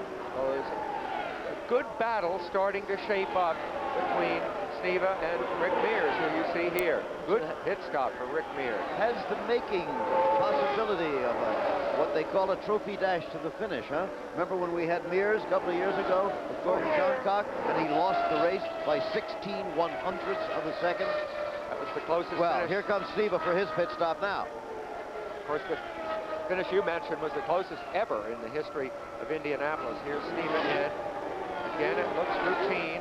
This is the team that's headed by Teddy Mayer, Tyler Alexander, the men that won this race when they ran Team McLaren. Then they went back to Europe and got it done in Formula One. They got squeezed out over there for one reason or another, came back here, formed an entirely new team, got Tom Sneva to head it up, and here they are, looking tough. Doing extremely well. Sneva headed back out on the race course. Years ago, it used to take them so long to get back up to speed, but it doesn't anymore. They're up almost immediately. You just saw beautiful pit work there, and of course that's the balletic movement to the pit crew. What about the mechanics who work on the cars ahead of time? That's a very delicate job too. Sam has a comparison.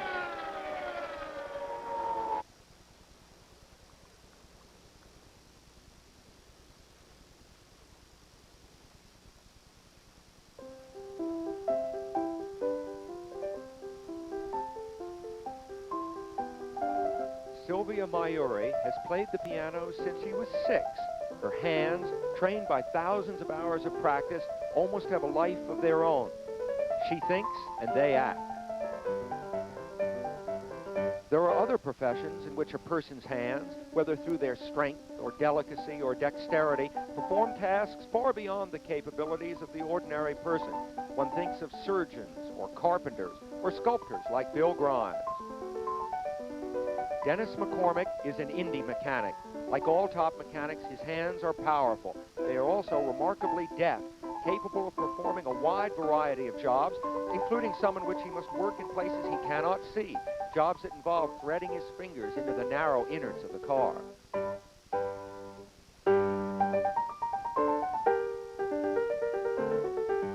Just as the pianist must play under pressure at a concert, the mechanic must be able to work fast with unfailing certitude, often when parts of the car are red hot, changing an engine, for example, in the minutes before a race, or adjusting the suspension during the rush of a pit stop. Just as a sculptor may strive to create forms of enduring beauty, an Indy mechanic works with parts and pieces which are beautiful because they are superbly functional. Parts made from high-grade steel, magnesium, carbon fiber, welded and machined and shaped without regard to cost. This is what Dennis McCormick works with every day, his hands developing a kind of X-ray sensibility to any flaw anywhere in the car.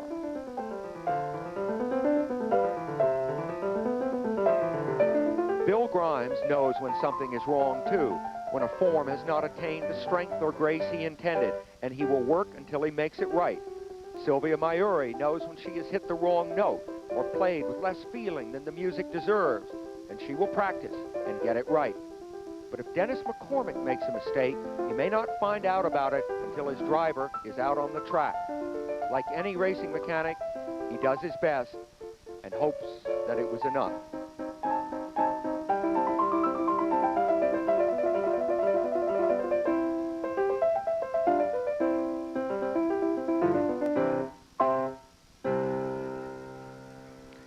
And I might add that my race-driving colleague Sam Posey is also an artist, a painter of landscapes and other things.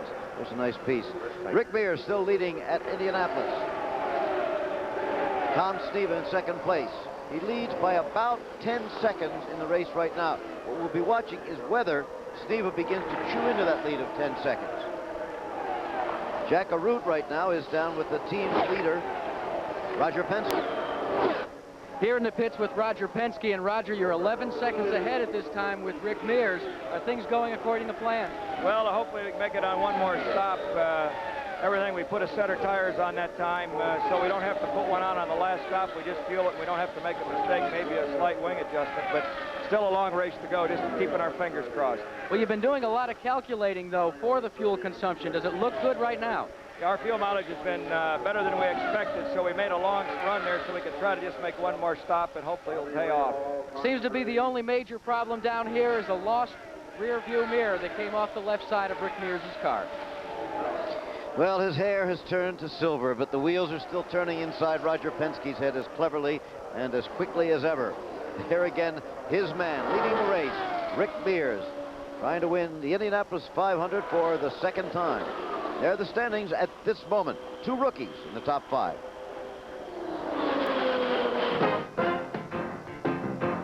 During the war years of 1917-1918, the Indianapolis Motor Speedway was used as an aviation repair depot and landing field for military planes. I started to... And still Rick Mears leads. We're at about the 149 lap mark of this scheduled 200 lap race, 500 miles here on this 2.5 mile race course. So there's still a bit of a ways to go. Quarter of the race still to go. Bill Fleming right now is down with Tyler Alexander, the crew chief for Tom Sneva. Let's get into that. Tyler, we just heard a report from Roger Penske over in Rick Mears' pit that they're 11 seconds ahead of you, but you seem to be gaining a little bit. How many pit stops do you have to go? We have 1 pit stop, and at the moment, my watch just said that we're 8.5 seconds behind Mears, and the car's not handling very well. So Tom is talking to me on the radio about some things that we maybe should change on the next pit stop. So we have quite a conversation going, so I'm sorry that I haven't got time to chat to you some more. Very good, thank you.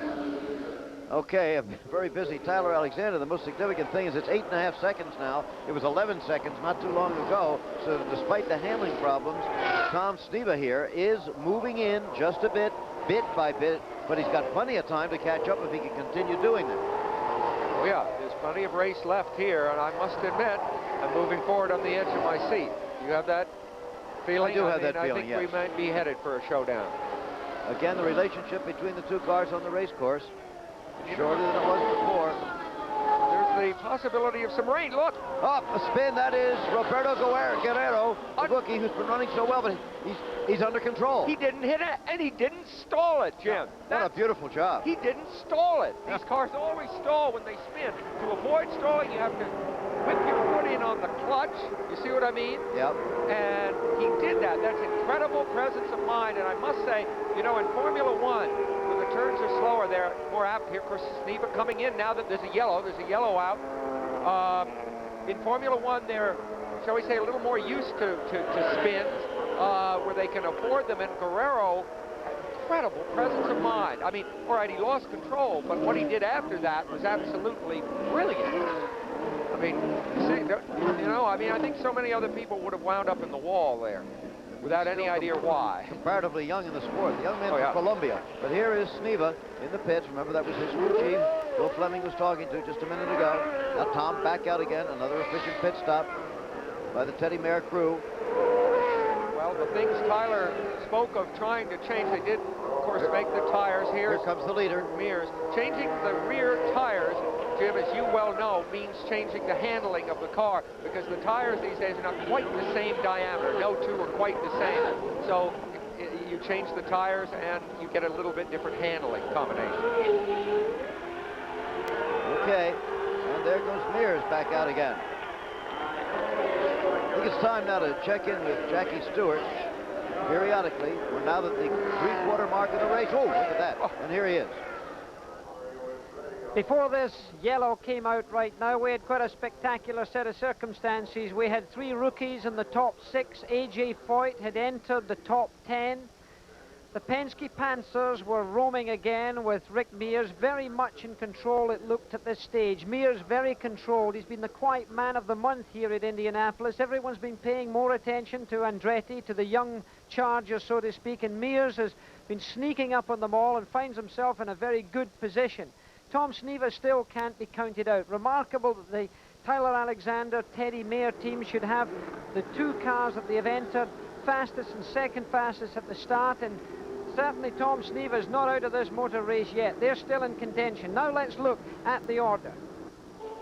Rick Mears is leading the race. Tom Sneva in second spot. Al Unser Sr. is in third position. And Al Halbert, who incidentally Sam Posey forecast to finish 4th in this race, he's up to 4th position. That's good. Michael Andretti's in 5th position.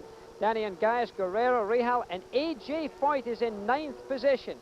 10th position, Howdy Holmes. And now cars out of the race. Brabham, Fittipaldi, Gelhausen, they've all gone out. Of course, Patrick Bedard, that horrific accident. And Danny Sullivan, the aftermath of that accident, he broke a wheel and damaged the car. Ganassi had electrical problems. He's out. Derek Daly has a difficult month of May with handling, and that's been the problem today for him. Bettenhausen. Gordon Johncock, of course, crashed in 103. He's retired from the race. Fabi, and the oldest man in the race, Dick Simon, he's retired from the race. Johnny Rutherford, winning this race 3 times in the past.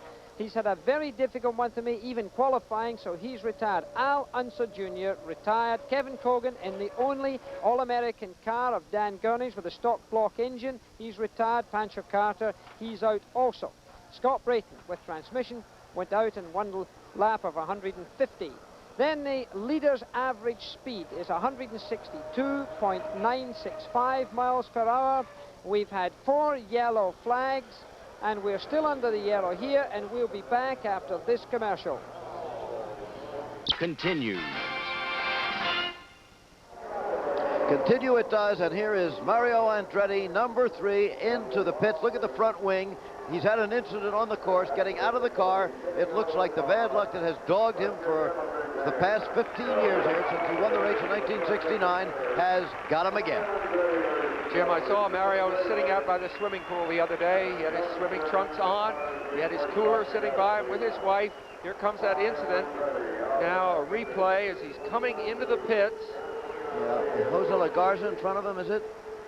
Yes, Garza in the white car. Yeah, you see, coming Mears in is and clear. there. Yeah, there Mario he is. couldn't avoid him. No, he couldn't. That's a shame. I was going to say he was sitting by the pool, and he was all ready to go, except there was no water in the pool. Has that kind of luck at Indianapolis. Bill Fleming is down with a saddened Mario Andretti. Doggone it, Mario, here you are again, and we have to do an interview under unhappy circumstances, but what happened? Garza just was all of a sudden just decided to duck in the pits, and apparently, I don't know if he knew where he was going or what, because it looked like he was in the last pit. He was going to stop. Garza? Yeah, it looked like he was going to get out of the way, then all of a sudden he pulled in the fast lane. I couldn't stop, you know, I just hit him. Mario, you were running about 400 revs slower than anybody else, and I think Darrell was concerned about that. He talked to us about it earlier. Any idea what that problem was? I had a broken exhaust pipe. And that would cause that, just a decrease in RPM, huh? Losing all the Hey, power. listen, let me just ask you one question about the start. How did you feel looking over there at Michael? Well, he was looking good. He's still looking good. So, hope he brings home the bacon. Okay, Mario. Okay, Mario Andretti out of it again at Indy. There is the co-owner of his team, Paul Newman. Yes, the Paul Newman. Might be interesting to meet him a bit. Not Paul Newman, the actor. Paul Newman, the racing man. It is well known these days that Paul Newman loves racing. And those of us who have seen him drive know he's good at it. He has a sort of talent and determination to have been an Indy driver if he'd begun his career when he was younger. As it is, he's one of the country's top sports car drivers. I asked him what his goals were for his racing. Well, to avoid being placed in the race car from a wheelchair. We had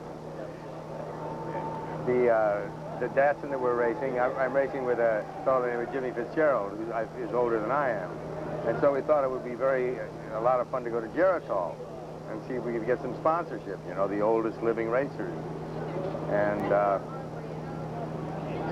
I called the fellow who was supposed to make these arrangements, and he said, "You're not going to believe this." I said, "What is it?" He said, "They've decided that they're going for a younger market, and you're too old. So you know that when you're too old for Geritol, you're really old."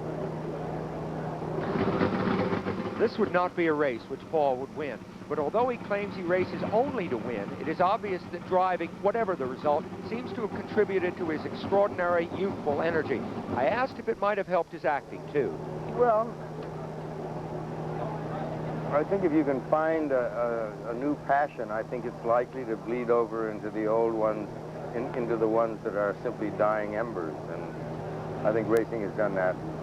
For me, at least that's what Joanne thinks. And she's probably a lot more accurate about what I do than I am. But it certainly has been welcome. It's been slow and painful, but it's been welcome. Last year, with the movie in the works, with his racing, with his salad dressing company booming, Paul's schedule was so hectic that by the end of the season, he was physically and mentally exhausted. When the last race of the year ended with a crash, I asked Joanne Woodward if she thought he'd quit, and she said he should. Well, times change. Today, there's no one who supports me more or is more forbearing, who understands. She said at the end of last year, our daughter was through with juniors in riding, and she was going to get rid of her horses, and I was going to get rid of the cars. And Joanne was so pleased because she said for the last 10 years, every Sunday during the summer, I've either been at a horse show or an automobile race. And she said, I've got other things that I enjoy doing. So Clea did not sell her horses, and I did not get rid of the cars. Joanne had said, I have done my motherly and my wifely duties now for 10 years, and I'm not going to any more races. Well, she was at Atlanta, and she was at Long Beach, so so much for that. She's marvelous, and she makes it very comfortable for me to continue. Paul Newman, the green flag is out again now, however. Rick Mears still leading, car number 6, yellow car, passing the slower car at the moment, Tom Gloy. Still no problems, but still Sneva is edging up. Just, you know, a quarter of a second a lap, maybe something like that. But getting closer, not further away. So again, we could still be setting up for the kind of a finish we had here a couple of years ago with Mears and Johncock. Stay with us. The standing. The standings still the same. Rick Mears the leader, Tom Sneva second. But Sneva still gaining bit by bit by bit. Al Holbert has now moved up into 3rd place. The man you said was definitely going to finish 4th. Maybe he's going to fool you. Oh, I hope so. I think he's a terrific driver. Won Le Mans last year. You know, if we're really headed for a showdown, and it appears we may be, here's what you should know about Sneva and Mears. Sneva is 35, Mears 32. Both are in the very prime of their driving careers, Jim, right now. This is Sneva's 11th start here. Mears is 7th. Each has won once. And, you know, they drive the 2 best teams in Indy racing right now. Interesting how experience, when you get near the end in Indianapolis, almost inevitably rises to the top. That's what you find out there. Ray Gandolf reporting from the infield. Rick Mears the leader, Tom Sneva second, Al Holbert a lap down, but in 3rd place in the race right now. Mears just so smooth. Now, is it conceivable he is cooling it the least little bit, and that's why Sneva is gaining on him slowly, or is he just doing it? Oh, Jim, here's Scott Brayton. Yep, that's that V6 Buick engine. This is not the standard engine that almost everyone else has, and Rick Mears has. And I don't know if that's the cause of the failure, but here's the yellow flag. Brings out the yellow again. There is Scott Brayton. Can't tell what the occasion for that has been. This is an opportunity to check in with Bill Fleming again. He's down in the pits. Bill? Here's something I think that is extremely interesting. On the same number of pit stops, Rick Mears has spent 4 minutes and 21 seconds off the course. Tom Sneva, 4:49. So there's a difference of 28 seconds there, and yet they're only about 8 seconds apart on the course. This, of course, indicates that Tom Sneva is the faster car right now. You keep your eye on Mears. If he dashes in, you come right in with him. That was Tyler Alexander. We were able to listen in on the radio. He was talking to Tom Sneva and said, Tom, if Mears ducks into the pit, you come right in with him. Interesting. Yeah, they mean to cover Mears' moves the way you would cover another boat in a tacking duel in the America's Cup, something like that. Tyler Alexander, extremely experienced crew chief. And so Sneva, of course, himself trying to work out what should be done. Let's see if we can pick something up again. We need about 3 more laps, Tom, on the yellow before we dare stop to try to make it to the end. You think we can go 30 under the green? That's Alexander. Yeah. Yes, I think we can make 30 under the green. May run out of fuel on the last lap, but I think we can make 30. Well, it's going to be close. If they can make 30 laps on the green, They're now on lap 167. They wouldn't quite do it if the green came out now. No, they might be able to stretch their mileage if Sneva was able to lay out of the throttle a little bit in draft, but I don't think they could also lead that way. Boy, this is very, very interesting. Yeah. Cerebral stuff right here in Indianapolis. We're still under the yellow. There's Tyler Alexander in the corner and his car with Tom Sneva on the racetrack. Still under the yellow, and each lap under the yellow gives them a better chance of being able to... Oh, up. Something was wrong with the car. Some sparks came out the back of the car. Tyler, of course, has no idea about that at this point. I don't know whether they just ran over something or what. Yeah, he may very well have. Let's see if we can listen in on them again. There's Tyler. Hold it. He's coming in. He's got something wrong with the car. Whoops. This is the moment he knows. What's the matter with it? What won't run? Going green. Can't hear. They said they're going in, Philly. We're going to go. Something wrong with it. Something is broke in the back of the car. By the leader. We're about to go green. There is the green out, and you heard it. Something that's broken in the back of Tom Sneva's car. There's Sneva now. Yep, coming in at the top of the pit lane. That must have been that flash, brief flash of fire we saw coming at the back. Sparks. Just as we thought, it was shaping up for an incredible battle. He comes in with a good head of steam, though, Jim. Yeah.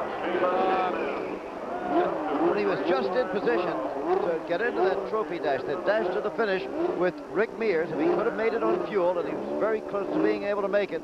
Okay, but it's all over now. They're just going through the motions. I mean, the engine obviously is all right.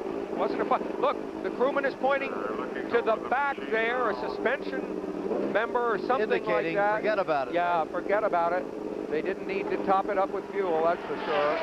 Incredible how quickly this happened. Boy. Jim, just as this epic duel appeared to be shaping up, it's over. Yep.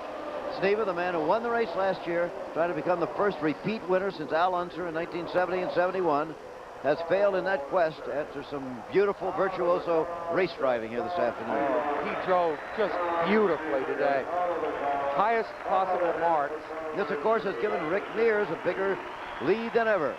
Hear the crowd there, Jim. Yep. They know it. It's a knowledgeable crowd here, and they love a good drive like that. Here's Rick. Now, of course, with a commanding lead. The whole complexion has changed, hasn't it? It certainly has. It certainly has. Question now just maintaining the car for Rick Mears. Bill Fleming has moved over to Sneva's pit. Here he is. Well, Tom, it's a dramatic moment in this race, but certainly very undramatic for you. What happened?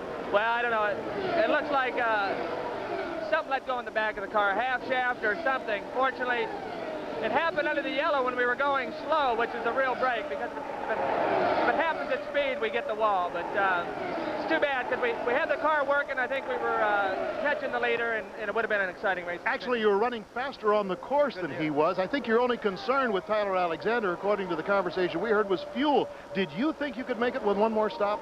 Yeah, we would have had to stop one more time. We weren't concerned about that too much because we knew Mears wasn't getting the mileage we were. I think the car was a little quicker there towards the end, but you got to run 500 miles. Well, you gave us a heck of a show, Tom. Thank you. I think that's the mood definition. has changed considerably here in the Penske pits, and now the race strategy is simple. Wait for 28 laps to go and then come in and take on fuel. When Tom Sneva came by here, coasting into his pits, you could see the change on everybody's face. They broke out into smiles, then they gathered it back up and said, wait a minute, the race isn't over yet. There's Roger Penske in communication with this driver, with Rick Mears. Now with a great big lead in the race. Let's get a reaction on this from Jackie Stewart, the three-time world champion, with us as always. Tom Sneva has just demonstrated why he's a real champion. He was driving that car even very slowly and felt a suspension or transmission problem.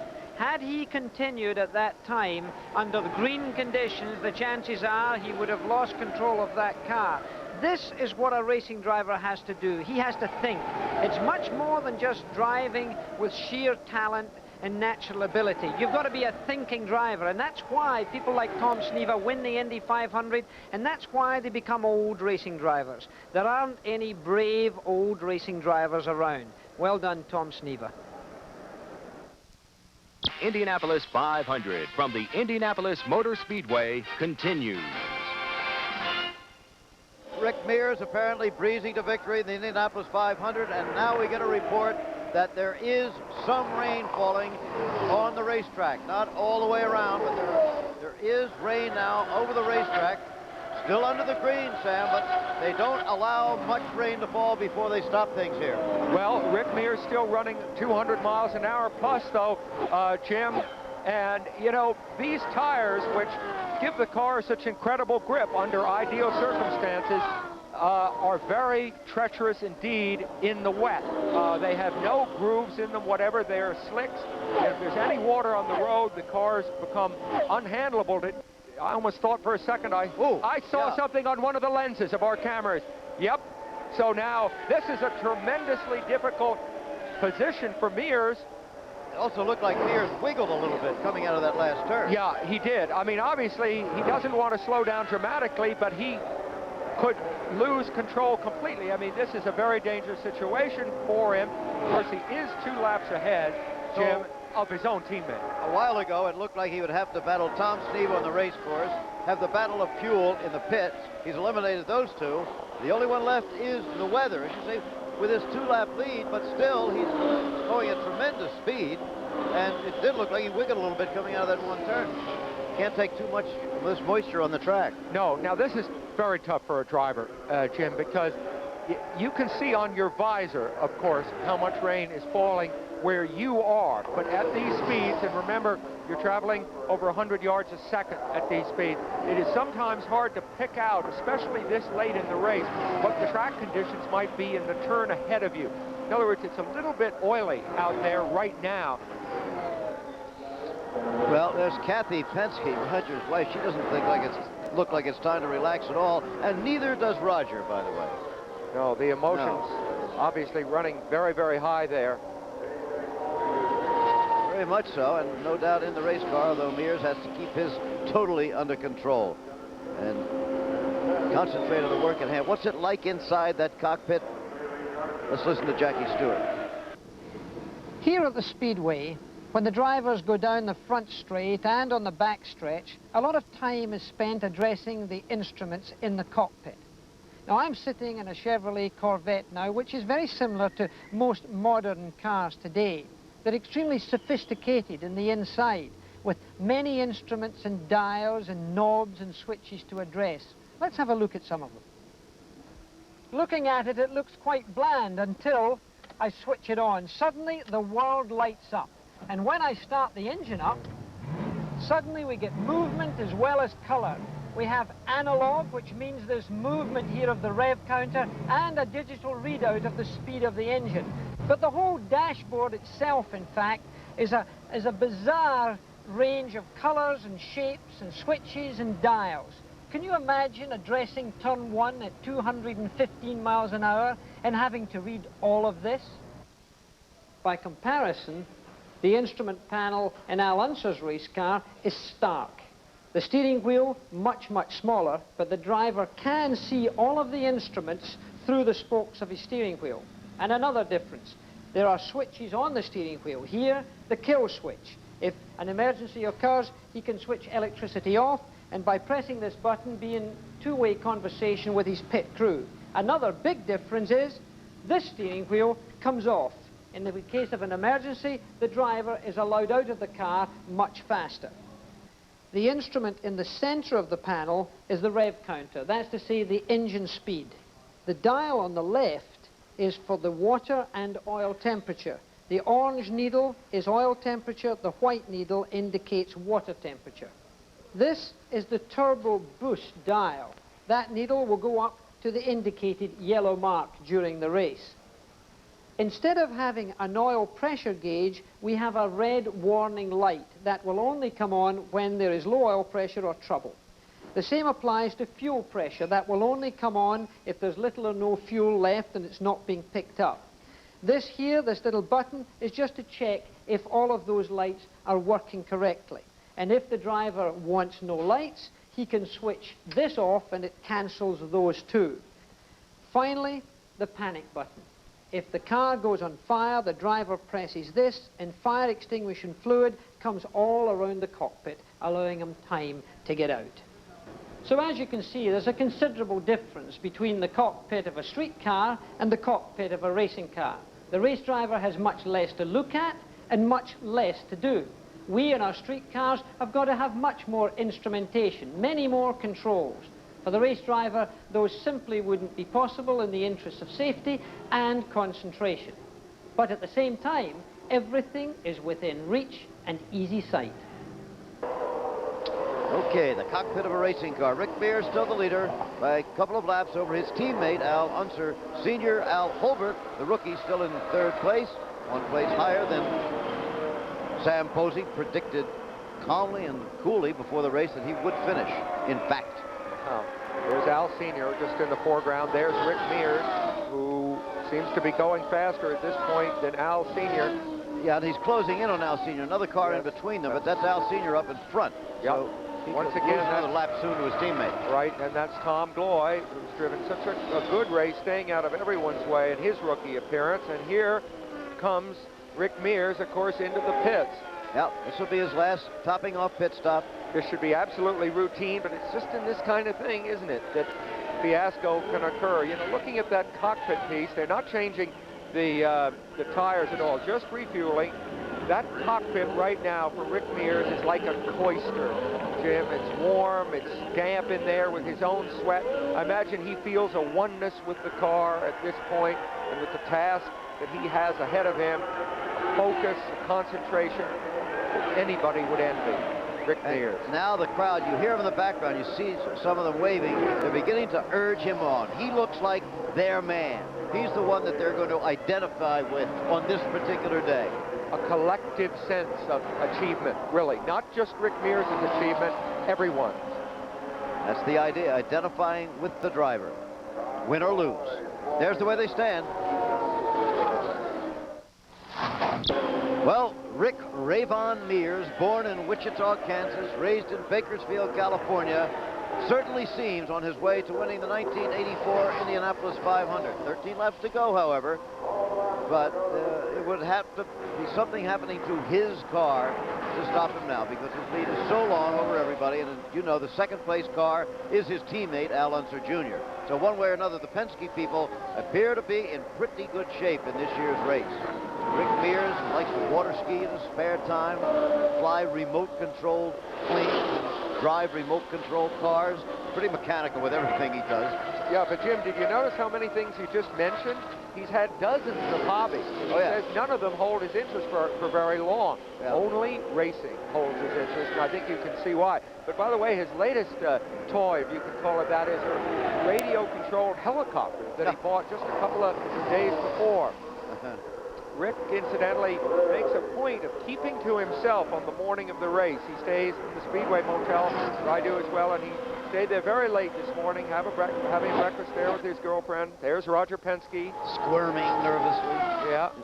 Of course, he can't work off the tension. No. Rick Mears is busy. I mean, his heart rate in that car, even though he's relatively relaxed, is probably triple what it would ordinarily be. And the physical effort has been kind of measured approximately as about what it would be if you were chopping wood. Isn't that funny? Because he just seems to be sitting there. Still. Yeah, but there's really a lot more to it than that. Even though the movement of the circumference of the wheel is very, very small. At age 32, Mears has driven 84 IndyCar races. Not at Indy, but IndyCar type races. So the experience is there. He's having the kind of victory, Jim, you're interested in horses. Remember Secretariat? Yeah. The Belmont Stakes? Secretariat by 31 in the Belmont. That's right. Hope one of mine can do the same.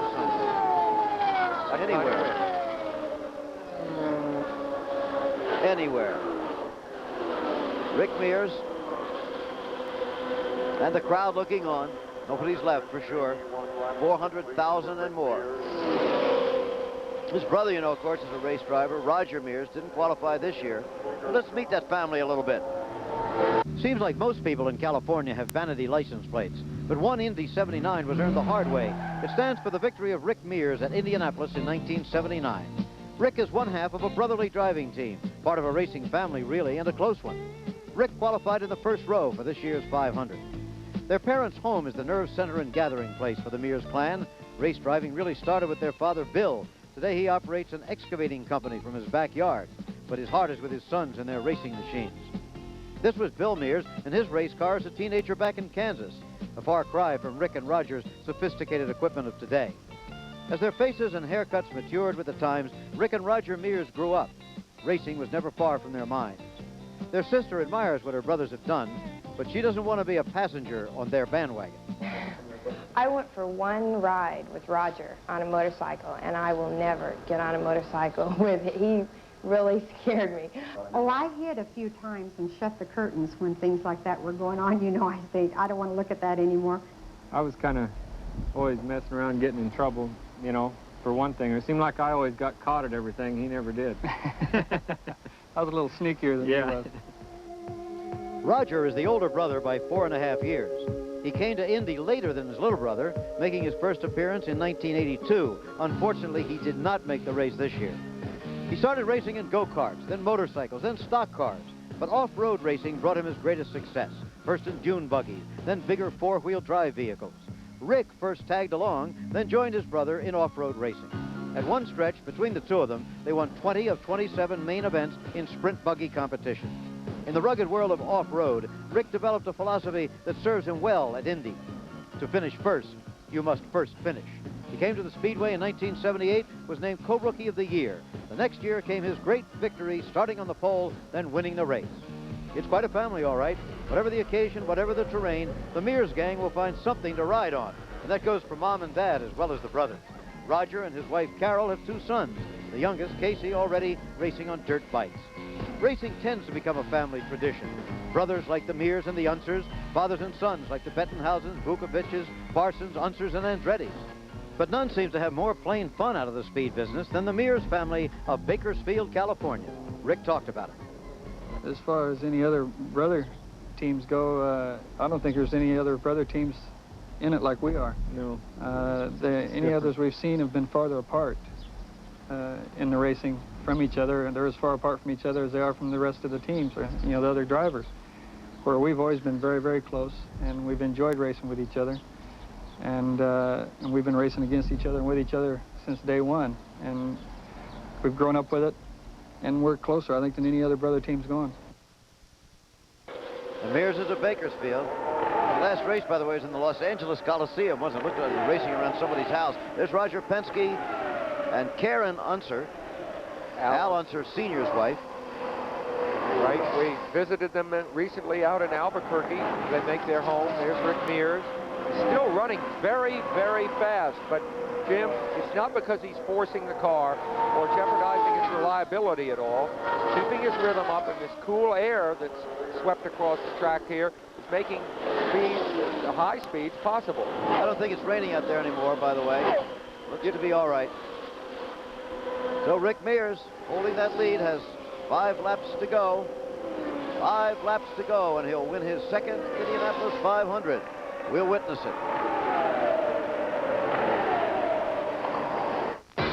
7 laps to go in the Indianapolis 500 of 1984, and Rick Mears is, well, breezing along with the breeze. No problems evident anywhere, in the pits or on the race course. The second place car, his teammate, Al Unser, more than a lap behind. Nobody is going to be able to catch him or even come close to him. He's just got to finish the course now. Interesting that Roger Penske, the meticulous preparer of cars, has another race, type of race car running for him today. Well, exactly, because in the first 2 races of this season before Indianapolis, his own Penske cars, Jim, broke down. Both of them broke down. He's 0 for 4, so to speak, this year. So he made the decision to switch to these marches, which he got very late in the game. There's Penske's wife. You can feel the emotion there. She's with Rick Mears' parents. You see his mother on the left. Of course, they're just counting the laps that are going by. That threat of rain that we felt a few minutes ago. See the extent of the emotion. Maybe it's almost harder to control joy, Jim, than a feeling of tragedy. Sometimes, you know, talking about Penske changing cars, it takes, I think, a highly intelligent man to face the reality that the cars he spent hundreds of thousands of dollars developing for this year simply aren't good enough, and to have to scrap them and go out and buy somebody else's race cars. But that's, I think, a function of intelligence. Well, right, and Roger didn't get where he is, and I've known him for many years, by letting his emotions overrule logic. He's an extremely logical man. The March cars that we're talking about have totally dominated this race. What is it? I think 29 or 30 of the 33 cars that started are marches made in England. But the driver was made in America. Here is the very best march of the day. And if you're wondering why he's still running so fast, Jim, with the end virtually in sight, you don't want to lose your rhythm. It's really safer to keep running at full speed than to slow down. You mentioned earlier something about a golfer. You know, when he tries to play defensively, doesn't work. You may lose the whole thing. So Rick Mears, very wise, I say, to keep his foot in it here. Running well up in the 199 range right now. Penske getting tenser with each lap, I think. Yeah. A 1-2 finish is almost too much to hope for. There's the white flag. Rick Mears has 1 lap to go. 1 lap to go to win his second Indianapolis 500. At the age of 32, he won in 1979. 5 years later, he is on his way to victory again. And boy, would he like to win this one, because there were many that said the first one. There's his mother. There's his mother. Rick's mother. Many of them said that the first one he won here was a little bit of a fluke. He was still so new to the game. This one's no fluke at all. No question about that. And then, of course, he almost won another in that breathtaking finish with Gordon Johncock, where he lost by 16/100ths of a second. Very little of this race to go, Jim, and I think it's going to come in just before it rains. Crowd waving to him, the applause growing, the checkered flag for Rick Mears. He's won the Indianapolis 500 with a hand in the air. Yep, hand in the air. There's his mother. And Al Unser, who we believe to be finishing second in the race. There's been some confusing on the scoring system at the racetrack here about that. We believe Al Unser is second, but there, still with that hand in the air, is Rick Mears. Kathy Penske more emotional than Rick's parents. Yep, as I said, it's so hard, that joy. You're almost not ready for that emotion. It is that strong. And a big thumbs up from Rick Mears. We'll be back. Well, Rick Mears, it seemed to be an effortless run for you today. Well, yeah, none of them are effortless. You do have to work at it, but the guys just did a tremendous job on a Pennzoil car, and it never missed a beat all day long. And they got me in and out on some good, clean pit stops, so it really made my job pretty easy. We just had to keep our head on straight and stay out of trouble all day, and that's what we did, and it just worked out perfect. When Sneva dropped out of the race, were you aware of it, and what were your thoughts? Yes, I was aware of it, and you know, I was sorry for him, but it was a relief for me because he was my toughest competitor. And I really figured we were going to have a heads-up battle right at the end of the race and really going to be a good, close, tough show. But you know, he had his problem, and so that enabled me to kind of cruise the rest of the way, which I'm not going to complain about. This is your second Indy 500 victory. Does it feel as great as your first one? I tell you what, I think it feels better because the first one I was still pretty new at it, and I didn't realize exactly what it all meant, but and it took a week to soak in. This one's soaking in already, and I'm very happy. And your mom and dad are here. Where are they? They were right over here on the side. They've got to be thrilled. Yeah, absolutely. You know, I was just very thrilled for the team, especially because we've been down. Like I say, we had a little bit of a low year last year and a low year to begin with now, and we knew if we got competitive, we could get the job done, and the guys did it for me. Well, will you go back to the Penske design now, or will you stay with the March for a while? Well, we got to go home and discuss that. I doubt if Rick is thinking of much now except for the exhilaration of his great drive, but there are other delights that go with an Indy win. The purse this year is expected to be a new record, and although the official amounts will not be disclosed until tomorrow, it should work out like this. Rick Mears, about $400,000. Second place, about $180,000.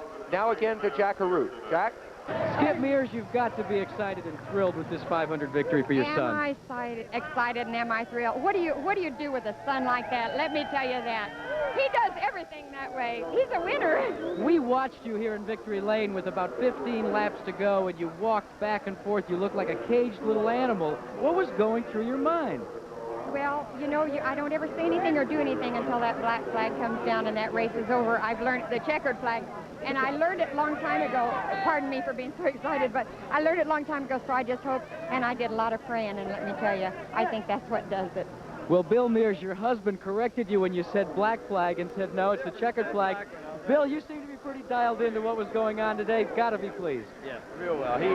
We was up in the suites with the INSO 4 people, and we just couldn't believe it. He was just running 202, 204, and we just knew that we all had a good feeling that he was going to win. What does it mean to a father to have a son be an Indy 500 champion?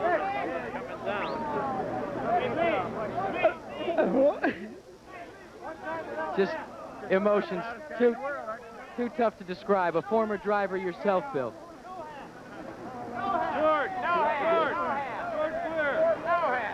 Right now, it's just after the checkered flag has dropped.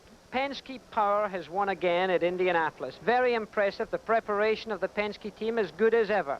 After 2 failures in the early part of this season, he made a very courageous choice. He put away his cars of his own name on them and brought out the March cars. They've won this race, the world's most important race, and they've won it with a great driver. Rick Mears drove with the calm, the calculation of a man of enormous experience.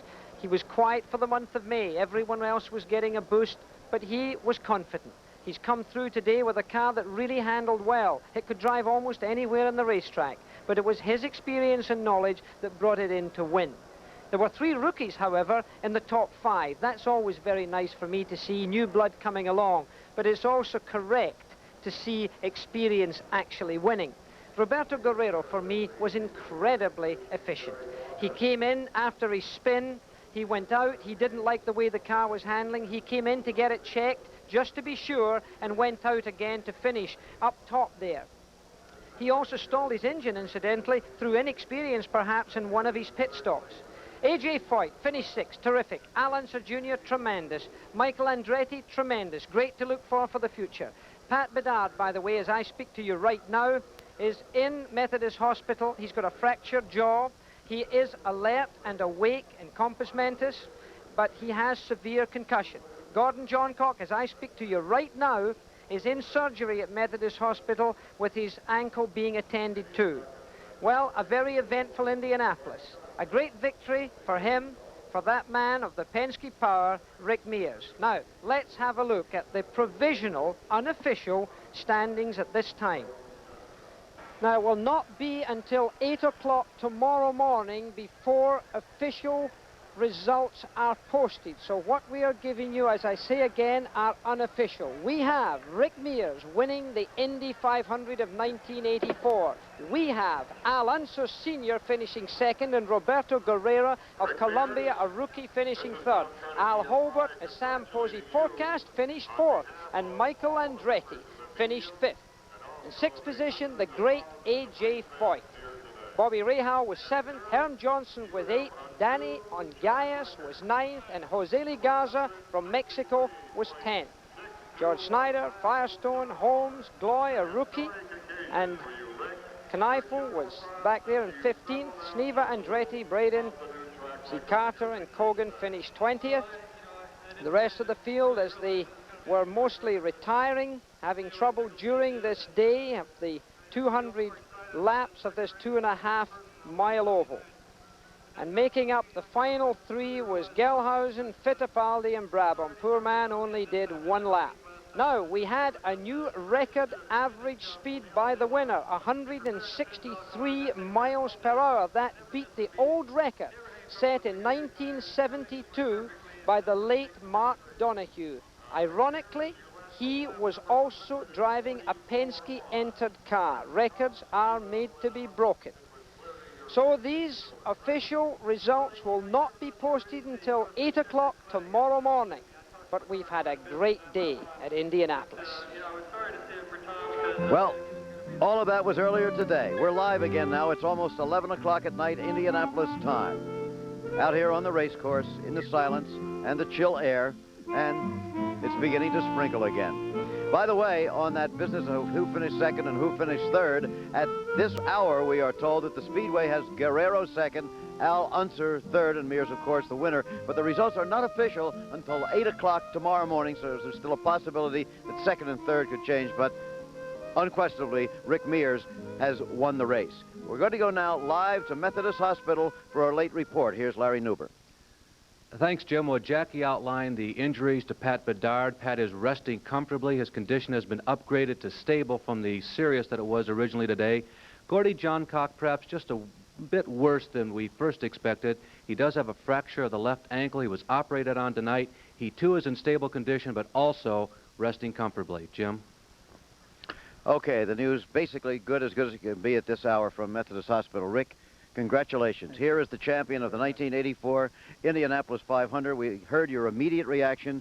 You were watching with me as your mother and father gave their reaction. You've had a little time to reflect. It's almost 9 hours now since you won as we stand here in the rain. Any new thoughts? Well, I'm grateful to have parents that I have and that have supported me the way they have. And it's still soaking in right now. I'm overjoyed. Well, we saw in the up close and personal what a close family you have. You and brother Roger. You got to get one of these for Roger one day, huh? Absolutely. And I tell you what, I've raced against him all my life, and he's probably beat me more times than I beat him. So that can tell you, if he ever gets in some good equipment, gets out here on this racetrack and can show what he can do, he's going to be tough, very tough. After 9 hours, you begin thinking about any near things that happened out there, what might have been? Yeah, you do. You know, they're all the time. You always do that. And I had a couple close calls today, but I was very fortunate that they went my way. And recall what they were? Well, one of them, the main one, I guess, was with Michael Andretti coming out of the pits. He was pitted at the far end, and, and when I came out, we had a very close call. I just kind of, I had a head of speed built up, and there was nothing I could do. I just had to go on with it, and I was committed. So we were fortunate that it worked out the way it was, and I had a couple close calls like that in '79, the year we won it then. So. But it all worked out finally in the end again. Yes. Again, congratulations Thank to you. you. Thank Rick you very Mears has won his second Indianapolis 500. Almost 11 o'clock here. We'll say goodnight. I'm Jim McKay.